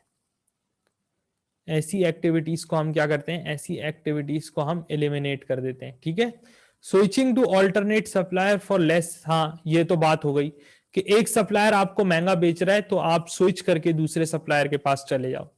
ठीक है, रिड्यूसिंग वेस्ट और आइडल टाइम, आइडल टाइम आपको पता है कि भाई अगर लेट से, और वेस्ट और आइडल टाइम, देखिए वेस्ट ये है कि आपका ना मटेरियल, जितना आप मटेरियल खरीद रहे हैं, आप अपने स्टाफ से कहेंगे भाई जितना हम खरीद रहे हैं ना आप उतना वो सारा मटेरियल ना आप इस्तेमाल करो, आप सारा का सारा मटेरियल इस्तेमाल करो, या जो भी चीज हम खरीद रहे हैं ना उसमें वेस्टेज नहीं होना चाहिए, जो भी चीज हम प्रोडक्शन में इस्तेमाल कर रहे हैं ना उसमें वेस्टेज नहीं होना चाहिए। दूसरी बात है आइडल टाइम, देखिए आइडल टाइम क्यों होता है, मिसाल के तौर पे आपकी ना कोई मशीन खराब हो गई फैक्ट्री में, ठीक है, एक बहुत बड़ा टेक्सटाइल मिल है तो टेक्सटाइल मिल में क्या होता है, उनके पास बहुत बड़ी बड़ी प्लांट एंड मशीनरी होती है।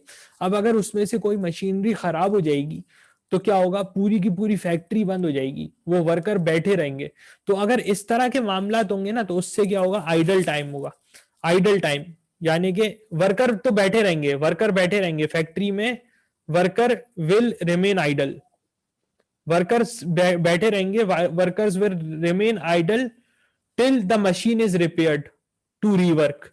ठीक है ना, जब तक मशीन ठीक नहीं होगी वर्कर्स क्या करेंगे, वर्कर बैठे रहेंगे फैक्ट्री में, काम नहीं करेंगे, और उसके आपको पैसे देने पड़ेंगे उन लोगों को, ऐसे ही होगा। लेकिन तो इस तरह के मामला इतना नहीं होने चाहिए, अगर इस तरह के मामला होंगे तो फिर उससे आपको एक जबरदस्ती की कॉस्ट इनकर करनी पड़ेगी, एक लॉस आपको इनकर करना पड़ेगा आइडल टाइम की शक्ल में।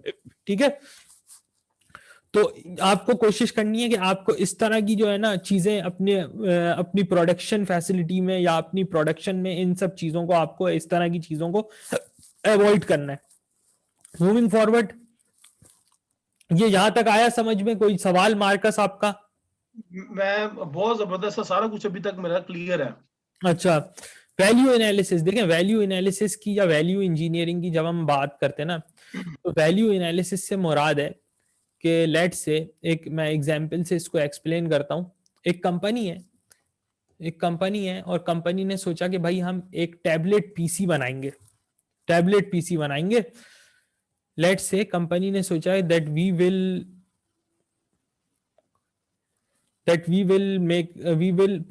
will design, or let's say we will start producing a tablet PC particularly for the business class people, और ये टैबलेट पीसी हम किन लोगों को बेचेंगे, हम बिजनेस क्लास के लोगों को बेचेंगे। उन्होंने सोचा कि इस टैबलेट पीसी में हम एक बहुत एडवांस्ड कैमरा लगाएंगे, जो कि होगा मेरे ख्याल से 2000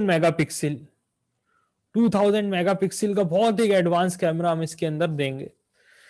तो भाई इस कंपनी को हम ये बताएंगे कि जो बिजनेस क्लास है वो आपके कैमरे को वैल्यू नहीं करेगी, बल्कि वो किसको वैल्यू करेगी, वो उन एप्स को वैल्यू करेगी। बिजनेस क्लास के लिए क्या जरूरी है, बिजनेस क्लास को क्या चाहिए, बिजनेस क्लास को वो एप्स चाहिए जिसको वो अपनी बिजनेस में और अपने प्रोफेशनल काम के लिए इस्तेमाल कर सके।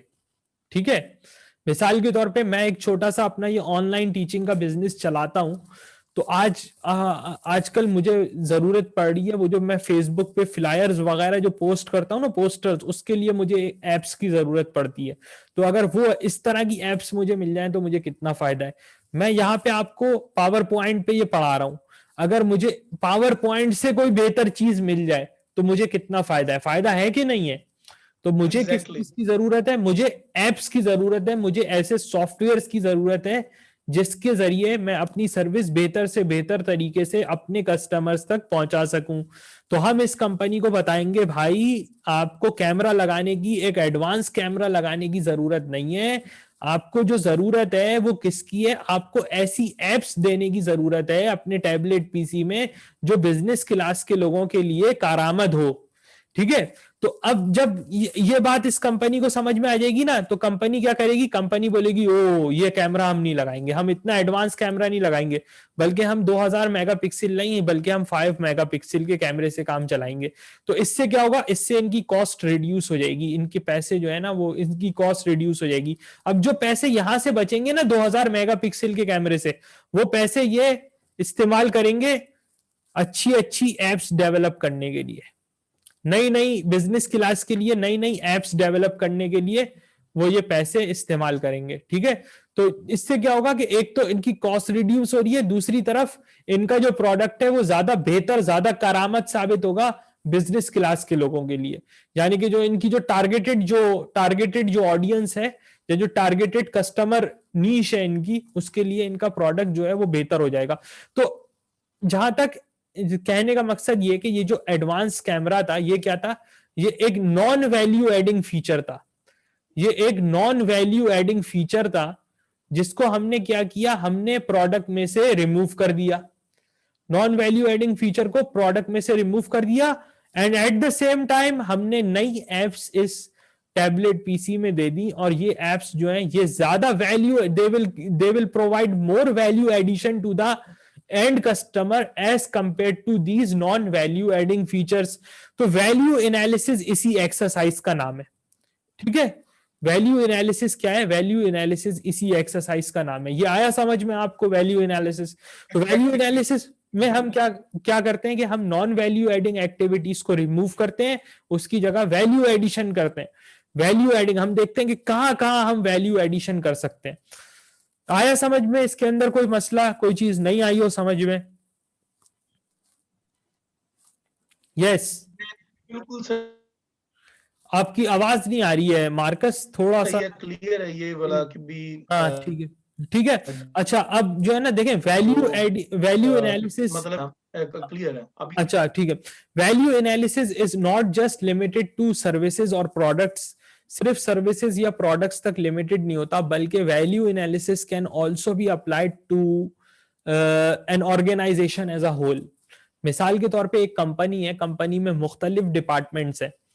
अब आपने देखा होगा, आप कोई भी चीज खरीदते हो तो उसकी पैकिंग, उसकी जो पैकेजिंग है वो आप कितना, यानी कि कितना काम का होती है आपके, आप खुद सोचो। कोई भी चीज आप खरीद के ले आए, कोई भी चीज, उसकी जो पैकिंग है, जो पैकेजिंग है उसकी, वो आपके कितने काम आती है।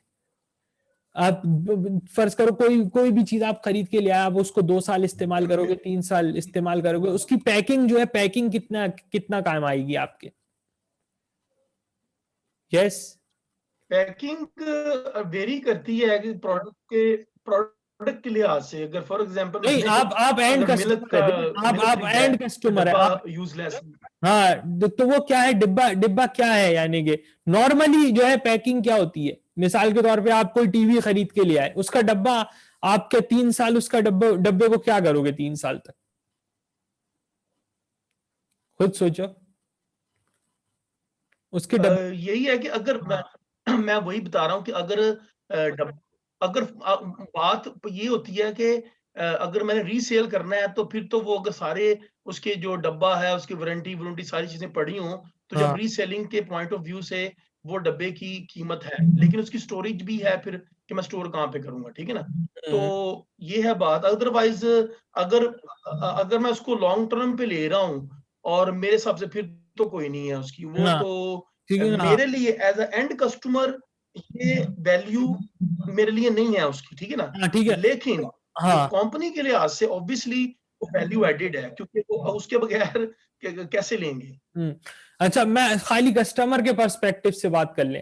क्या आप जो कीमत दे रहे हैं, क्या आप जो कीमत दे रहे हैं कंपनी को, जो कीमत पे कर रहे हैं वो गुड्स, वो चीज खरीदने की, लेट से आप एक एलईडी खरीद रहे हैं कंपनी से, तो एलईडी खरीदने की जो कीमत आप दे रहे हैं कंपनी को, क्या उस कीमत में आप समझते हैं कि कोई डब्बे के लिए कोई कीमत शामिल है, कोई पैसे शामिल है ऐसे?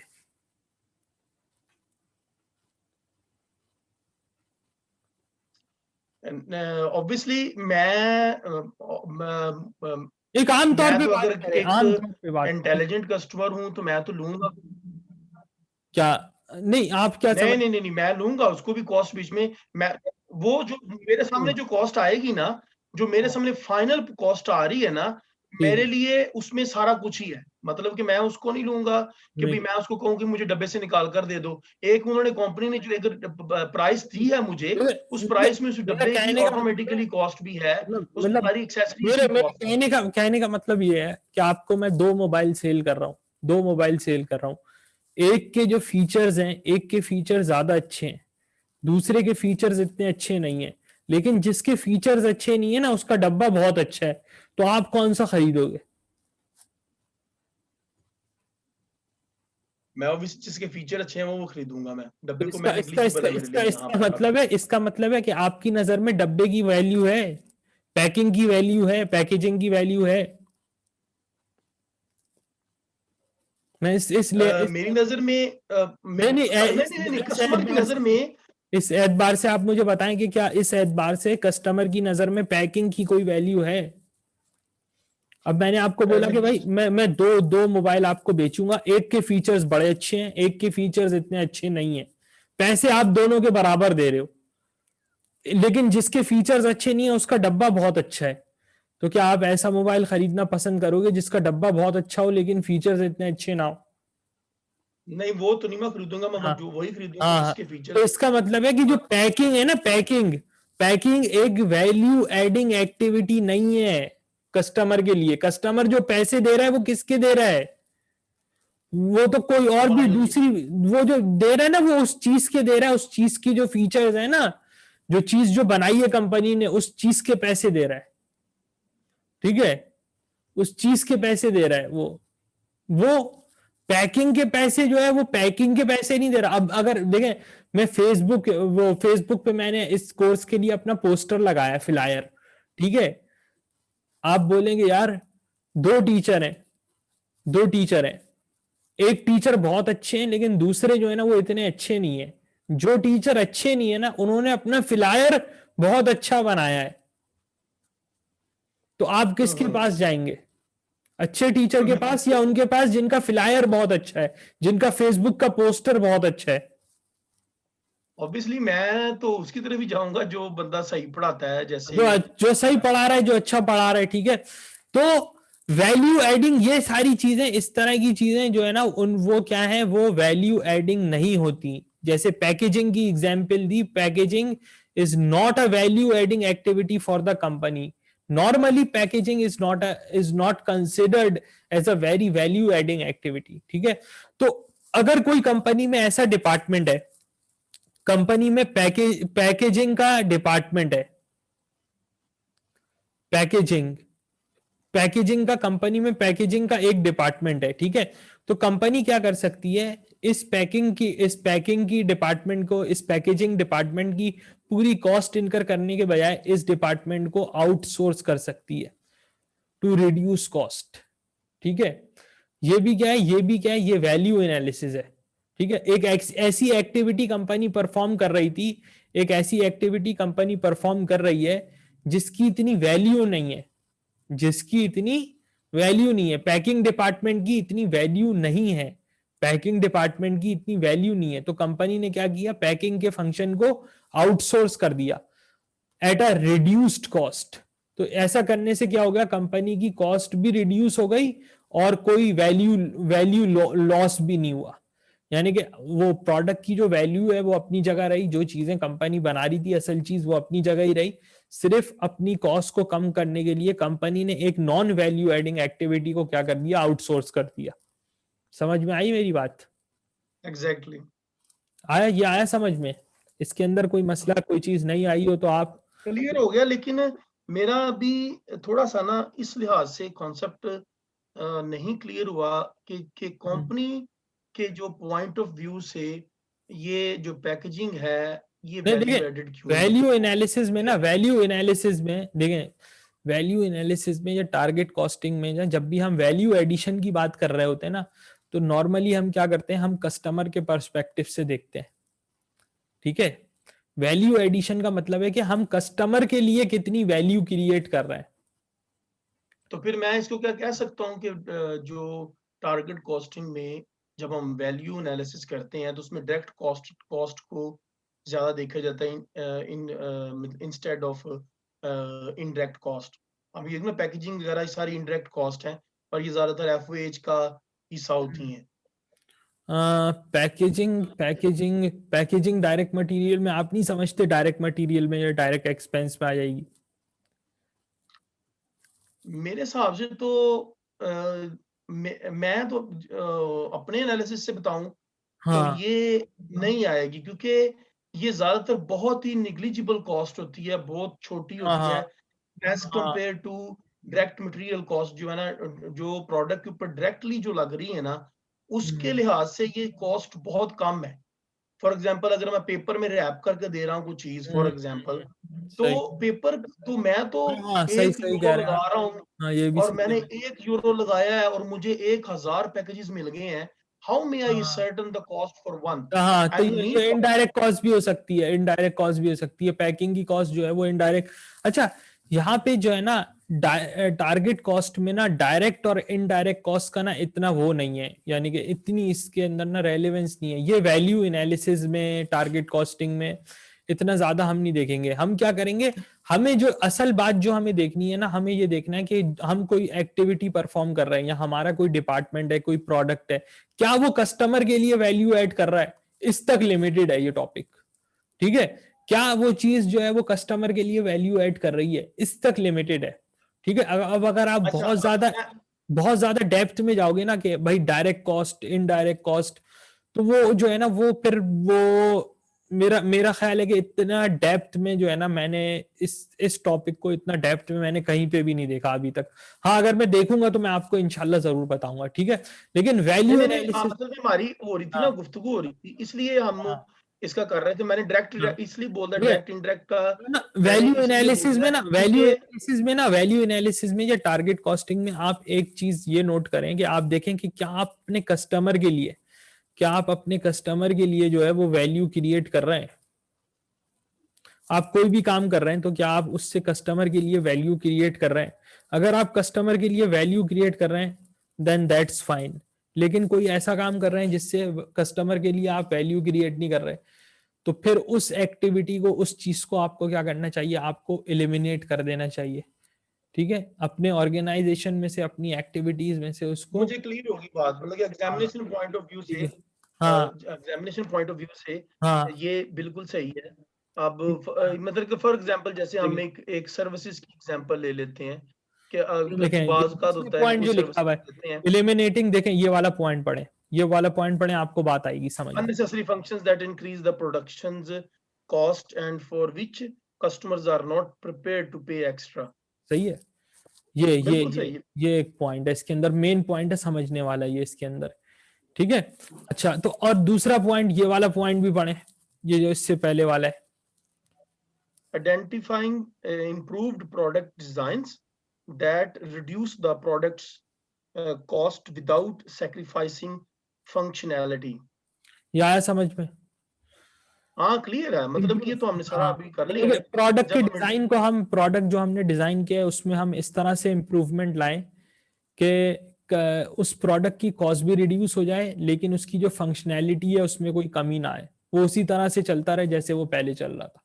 ठीक है, ये एग्जैक्टली बात है। ठीक है, ठीक है, क्लियर मूविंग होगी फॉरवर्ड, बात। तो ये बात हो गई वैल्यू एनालिसिस के बारे में, काफी डिस्कशन हो गया वैल्यू एनालिसिस पे। अब हम आते हैं, बिल्कुल क्या कहते हैं, रिवर्स इंजीनियरिंग। देखें, रिवर्स इंजीनियरिंग से पहले लेकिन ये फंक्शनल एनालिसिस पहले देख लें। देखिए, फंक्शनल एनालिसिस ना क्या होता है कि फंक्शनल एनालिसिस जो है ना, ये वैल्यू एनालिसिस का पार्ट होता है। ये वैल्यू एनालिसिस का वैल्यू एनालिसिस का पार्ट होता है। वैल्यू एनालिसिस का पार्ट होता है। ये जो फंक्शनल एनालिसिस है, ये क्या होता है, ये वैल्यू एनालिसिस का ही पार्ट होता है। लेकिन इसके अंदर हम क्या करते हैं फंक्शनल एनालिसिस में, कि हम अपने जो प्रोडक्ट है, हमारा जो प्रोडक्ट है, इसको डिफरेंट फंक्शंस में हम ब्रेक डाउन करते हैं। हम देखते हैं कि इसके, हमारे प्रोडक्ट के डिफरेंट फंक्शंस क्या क्या है। मिसाल के तौर पे 4 फंक्शन है, ए बी सी डी। ठीक है, तो किस फंक्शन से कस्टमर के लिए क्या वैल्यू ऐड हो रही है, इसके बारे में हम जो है कस्टमर से क्या करते हैं, कस्टमर्स के इंटरव्यूज करते हैं, कस्टमर्स को सर्वे करते हैं, और हम कस्टमर से पूछते हैं कि जो वो कीमत दे रहे हैं आप क्या समझते हैं कि इस कीमत में आपको जो फंक्शनैलिटी मिल रही है प्रोडक्ट से, इज दैट वर्थ हैविंग, यानी कि जो आपको चीज हम प्रोवाइड कर रहे हैं उसके अंदर जो फंक्शंस प्रोवाइड कर रहे हैं क्या वो आपके ख्याल से इस कीमत में सही है। तो ये जो है ना, ये फंक्शनल एनालिसिस जो है ना वो प्रोडक्ट के फंक्शंस पे फोकस्ड होता है, और ये कस्टमर्स के व्यूज को, कस्टमर्स की जो है वो राय को जो है ना वो कंसिडर करता है। ठीक है, तो ये फंक्शनल एनालिसिस क्या होता है, वैल्यू एनालिसिस का ही पार्ट होता है, बस इसमें क्या करते हैं हम डिफरेंट डिफरेंट जो फंक्शंस होते हैं ना किसी भी प्रोडक्ट के उसको हम देखते हैं। ठीक है, इसके अंदर यानी कि इसके अंदर बहुत ज्यादा इन डेप्थ इसके बारे में सोचने की इतना ज्यादा बहुत ज्यादा जरूरत नहीं है, क्योंकि इसकी मैंने भी जो है ना किताब में कॉलिन ड्ररी जो आपकी बुक है उसके अंदर मैंने थोड़ी सी इसकी डेफिनेशन ही पढ़ी है। असल जो टॉपिक है ना वो ये है एग्जाम के पॉइंट ऑफ व्यू से, वैल्यू एनालिसिस। ठीक है, इसके ऊपर मैं, अगर आपको लग रहा है कि का मैं थोड़ा और कर दूं तो मैं थोड़ा और इसके बारे में मजीद आपको बाद में नहीं फंक्शनल नहीं नहीं नहीं एनालिसिस वगैरह ना नहीं एक्सप्लेन मुझे कर अभी दूंगा। तक जो भी है हाँ ना, जितनी हाँ। भी बात हुई है, जो डिस्कशन हुई हम्म, है, इसका बड़ा फायदा हुआ है। एटलीस्ट मेरे पास अभी ना सारा कुछ क्लियर है। ठीक है। नाउ अच्छा, रिवर्स इंजीनियरिंग, रिवर्स इंजीनियरिंग में क्या होता है कि हम देखते हैं कि हमारा जो प्रोडक्ट है, ठीक है, अब हम क्या कर रहे हैं, अच्छा ये जो तमाम जो मैंने बातें की, वैल्यू एनालिसिस, अभी तक मैंने आपसे क्या बात की, मैंने आपसे बात की वैल्यू एनालिसिस के बारे में, और मैंने आपसे बात की फंक्शनल एनालिसिस के बारे में। ठीक है, ये दोनों ये दोनों मेथड्स कहाँ इस्तेमाल होते हैं, ये दोनों चीजें कहाँ इस्तेमाल होती हैं, वैल्यू एनालिसिस, या बल्कि वैल्यू एनालिसिस का ही पार्ट है ये फंक्शनल एनालिसिस। तो ये सब कहाँ, ये हम क्यों कर रहे हैं, वैल्यू एनालिसिस क्यों कर रहे हैं, फंक्शनल एनालिसिस क्यों कर रहे हैं, टारगेट कॉस्टिंग में क्यों कर रहे हैं, क्योंकि हमें वो जो कॉस्ट गैप था ना हमारा टारगेट कॉस्टिंग में, हमें क्या करना है, हमें अपने कॉस्ट गैप को क्या करना है, हमें अपने कॉस्ट गैप को एलिमिनेट करना है। वो जो बात हुई थी टारगेट कॉस्टिंग में, बात हुई थी कि भाई हमारी टारगेट कॉस्ट है $1000, लेकिन हमारी एस्टिमेटेड कॉस्ट है लेट से $1070, तो there is a cost gap of $70 इन दोनों का डिफरेंस। ठीक है, तो हम ये सब चीजें हम क्यों करते हैं, value analysis, functional analysis, target costing में क्यों करते हैं, क्योंकि हमें ये कॉस्ट गैप जो है ये क्या करना होता है, ये कॉस्ट गैप एलिमिनेट करना होता है। ये आया समझ में, एग्जैक्टली ये कॉस्ट गैप हमें एलिमिनेट करना होता है, इस वजह से हम कर रहे होते हैं। यानी कि वैल्यू एनालिसिस हम कह सकते हैं कि वैल्यू एनालिसिस हम टारगेट कॉस्टिंग में हम वैल्यू एनालिसिस भी करते हैं। Value analysis can be seen as a part of target costing. ठीक है, अच्छा अब आते हैं रिवर्स इंजीनियरिंग पे। देखिए रिवर्स इंजीनियरिंग हम एक प्रोडक्ट बना रहे हैं। ठीक है, लेट से हम कोई भी प्रोडक्ट बना रहे हैं, प्रोडक्ट बनाने की कॉस्ट आ रही है हमें लेट से $250। हमें पता चलता है कि हमारा जो कॉम्पेटिटर है वो यही प्रोडक्ट $220 में बेच रहा है, और उसको जो कॉस्ट पड़ रही है वो पड़ रही है $180। हमारी तो आंखें बाहर आ जाएंगी, सही बात है ना। बिल्कुल। ठीक है, हमारा कोई कंपेटिटर है वो $220 में, जो हमारी कॉस्ट है जितने में हम बना रहे हैं उससे भी सस्ता वो बेच रहा है, उसकी जो कॉस्ट है वो उससे भी कम है। कितना सिग्निफिकेंट डिफरेंस है। अब अगर एग्जैक्टली अगर ऐसा होगा तो आप क्या कर सकते हैं, आप क्या करोगे, आप कंपेटिटर के प्रोडक्ट को लोगे, आप कंपेटिटर के प्रोडक्ट को लोगे और उस पे एक रिवर्स इंजीनियरिंग परफॉर्म करोगे, या एक टीयर डाउन एनालिसिस परफॉर्म करोगे, एक टीयर डाउन एनालिसिस परफॉर्म करोगे या रिवर्स इंजीनियरिंग परफॉर्म करोगे।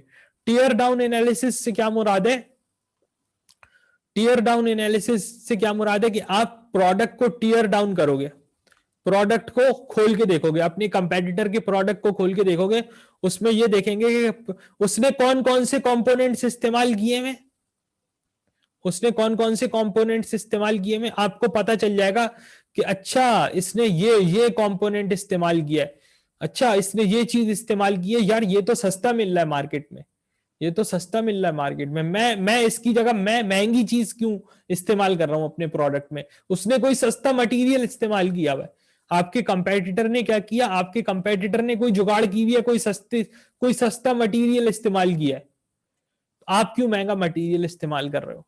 ठीक है। तो रिवर्स इंजीनियरिंग में क्या होता है कि रिवर्स इंजीनियरिंग में, या रिवर्स इंजीनियरिंग को टीयर डाउन एनालिसिस भी कहा जाता है। तो टीयर डाउन एनालिसिस में या रिवर्स इंजीनियरिंग में हम क्या करते हैं, हम अपने प्रोडक्ट, कंपेटिटर के प्रोडक्ट को खोल के देखते हैं और उससे अंदाजा लगाते हैं कि भाई क्या क्या हमें, हम कहां कहां अपने प्रोडक्ट में हम कहां कहां इंप्रूवमेंट कर सकते हैं। ठीक है, इज दैट क्लियर? या आया समझ में? क्लियर, ठीक है। बिल्कुल now clear. Moving forward, functional analysis हो गया था। अच्छा, target costing in service industry. देखें, target costing in service industry का जहां तक ताल्लुक है, तो देखें मैन्युफैक्चरिंग इंडस्ट्री में जहां पे हम कोई प्रोडक्ट बना रहे हैं, मैन्युफैक्चरिंग इंडस्ट्री में टारगेट कॉस्टिंग आसानी से इस्तेमाल की जा सकती है। Target costing easy to apply, आसानी से इस्तेमाल हो सकती है, आसानी से अप्लाई हो सकती है। उसकी कुछ वजह है। मैन्युफैक्चरिंग और सर्विस इंडस्ट्री में एक बड़ा फर्क ये होता है कि जब भी हम कोई चीज मैन्युफैक्चर करते हैं ना, तो उसका एक मटेरियल कंटेंट होता है। उसका क्या होता है? उसका एक मटेरियल कंटेंट होता है। तो हमने कोई भी चीज मैन्युफैक्चर करी, तो उसका क्या होगा? उसका मटेरियल कंटेंट होगा। मिसाल के तौर पे मैंने आपको अभी बहुत सारी एग्जांपल दी। मैंने आपको मोबाइल की एग्जांपल दी, मैंने आपको टैबलेट पीसी की एग्जांपल दी। ठीक है, ये सब क्या है? ये फिजिकल चीजें हैं, ये सब फिजिकल चीजें। मोबाइल की एक फिजिकल एग्जिस्टेंस है, टैबलेट पीसी की एक फिजिकल एग्जिस्टेंस है।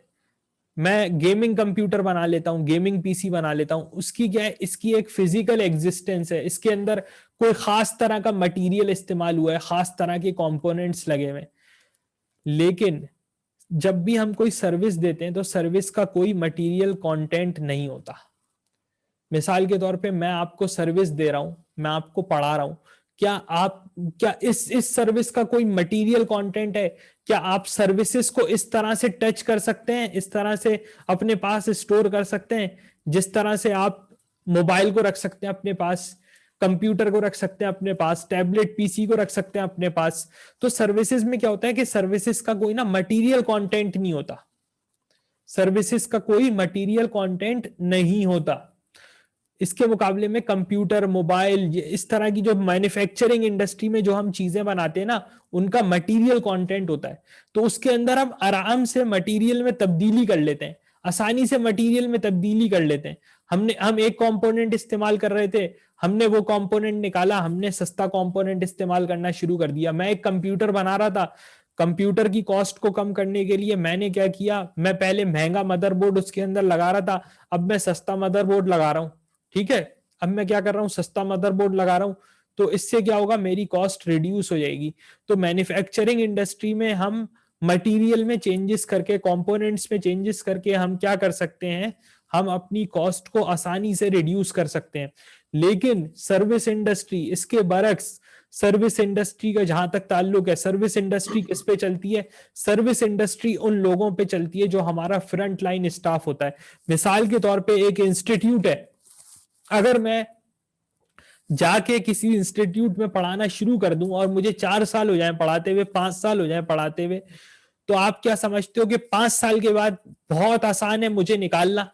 क्या आप क्या समझते हैं? 5 साल तक बच्चे आ रहे हैं मुझसे पढ़ने के लिए, 5 साल से बच्चे आ रहे हैं मुझसे पढ़ने के लिए, मुझे 5 साल हो गए एक सब्जेक्ट पढ़ाते हुए, ऐसे में पढ़ाते हुए 5 साल हो गए।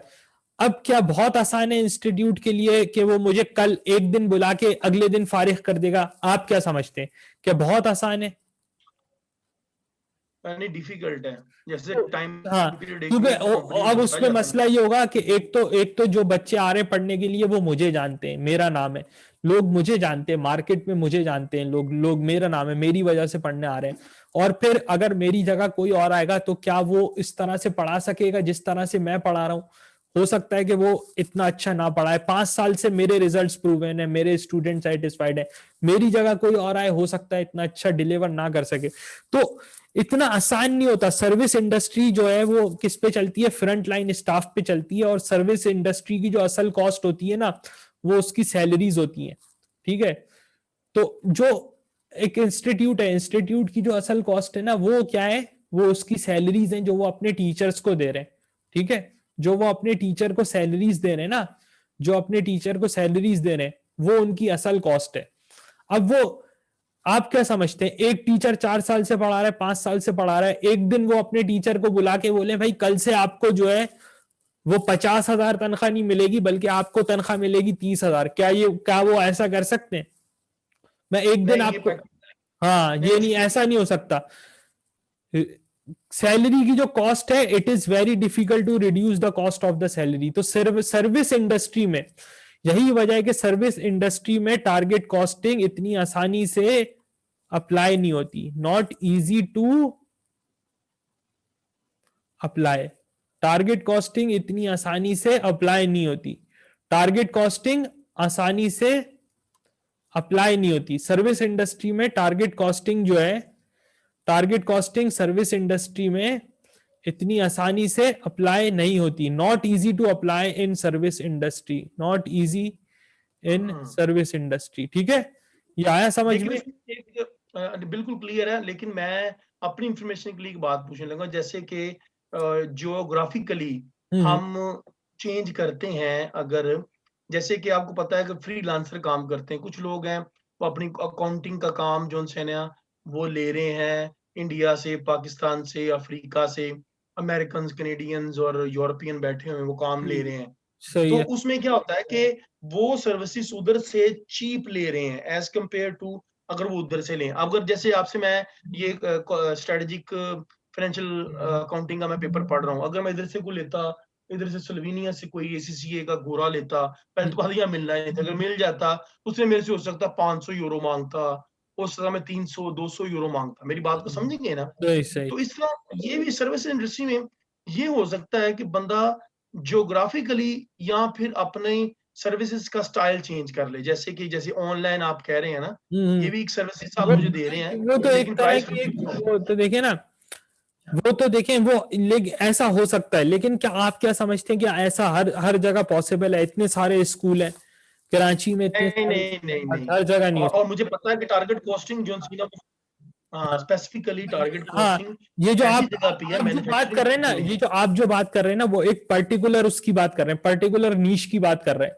अब एसएमए का पेपर है, आपको क्या लगता है पूरी दुनिया में इस वक्त एसएमए कितने लोग पढ़ रहे होंगे? पूरे पाकिस्तान में ये पेपर 100 लोग बैठते हैं इस पेपर में। अब 100 में से भी 25-30 लोग खुद पढ़ के दे देते हैं, फिर कोई कोई इंस्टीट्यूट ज्वाइन कर लेता है, कोई इंस्टीट्यूट ज्वाइन कर लेता है। तो ये एक, this is something very unusual. Strategic management accounting वगैरह के जो पेपर्स हैं या जो सिमा के फाइनल के पेपर हैं, ये हर बंदा तो करता नहीं है। तो ये तो एक ऐसी इंडस्ट्री है, ये तो एक छोटी सी नीश है। ठीक है, हम जो बात कर रहे हैं वो हम इंडस्ट्री एज अ होल की कर रहे हैं। एग्जैक्टली बिल्कुल हाँ, सही है। ठीक है। तो ये एक छोटी सी एग्जांपल थी मेरे पास सर्विस इंडस्ट्री की, कि सर्विस इंडस्ट्री में नॉर्मली टारगेट कॉस्टिंग जो है वो क्यों मुश्किल होती है अप्लाई करना। ठीक है, तो ये बात तो थी आज हमारे पास टारगेट कॉस्टिंग की। चले मार्कस, फिर मुझे ना काफी टाइम हो गया, काफी देर हो गई है मुझे भी बात करते करते, and now I am feeling a little bit tired. ठीक है, तो इंशाल्लाह अब नेक्स्ट जो मेरी क्लास होगी ना वो होगी परसों। ठीक है, परसों भी डेमो क्लास होगी, इंट्रोडक्टरी क्लास होगी। जाते जाते मैं एक बात आपको बता दूं मार्कस, कि इस कोर्स की जो फीस है ना, पूरी जो मेरी फीस है वो इस कोर्स की है 6,500 रुपीज। ठीक है, लेकिन अगर आप पहले 5 स्टूडेंट्स में रजिस्टर करा लेते हैं तो ये फीस आपके लिए कम करके हो जाएगी 5,000। Is that fine?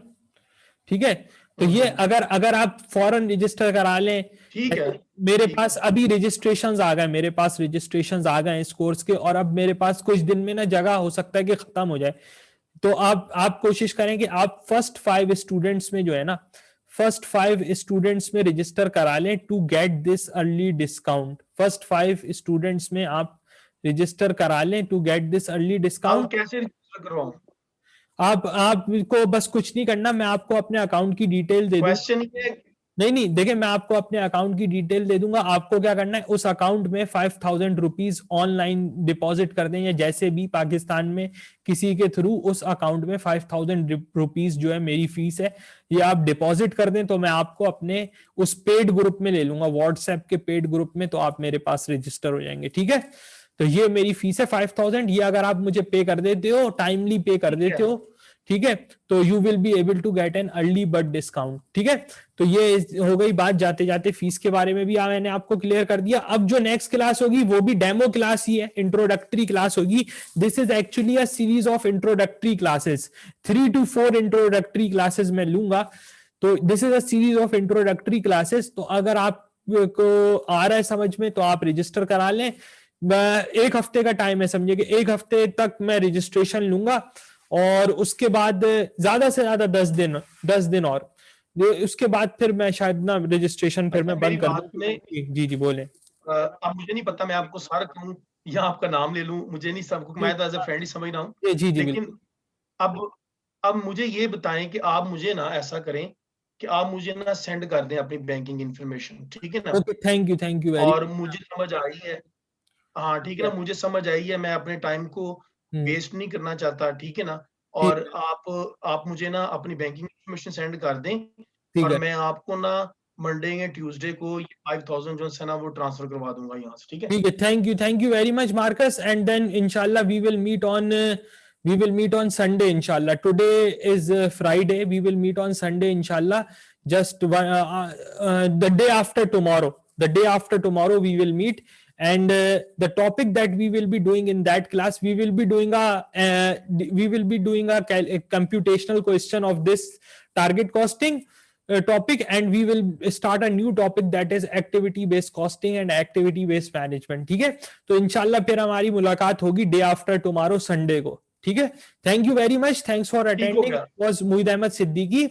एंड इसके अंदर ये है कि देखें, जिन लोगों ने अटेंड नहीं किया उनके लिए फिर ये कि मैं रिकॉर्ड करके ये लेक्चर यूट्यूब पे रख दूंगा और यूट्यूब का लिंक दे दूंगा अपने ऑडियंस को, तमाम ऑडियंस को, और ईमेल के थ्रू भी शायद मैं अपने ऑडियंस को इंट्रोडक्टरी क्लास का लिंक दे दूं। Thank you very much, thanks for attending. इंशाल्लाह more people will be joining us, more students will be joining us, because this is the very first class, and not many people know me right now, but inshallah you will see an increase in the number of attendants as well in this class। thank you very much, and we will meet, remember we will meet at the same time। Sir मेरी बात सुने, yes मुझे ये बस बता दें कि आप लिंक भेजेंगे संडे की क्लास का या कैसे मैं ऑनलाइन होऊंगा? मैं आपको मीटिंग का लिंक दे दूंगा। ग्रुप जो है ना, मेरा व्हाट्सएप का जो ग्रुप है ना जिसमें आप हो, उसके अंदर लिंक शेयर हो जाएगा। ठीक है, लिंक शेयर हो जाएगा। ठीक है, चलें ठीक, thank you very much, thank you. इंशाल्लाह ओके, अल्लाह हाफिज। खुदा हाफिज।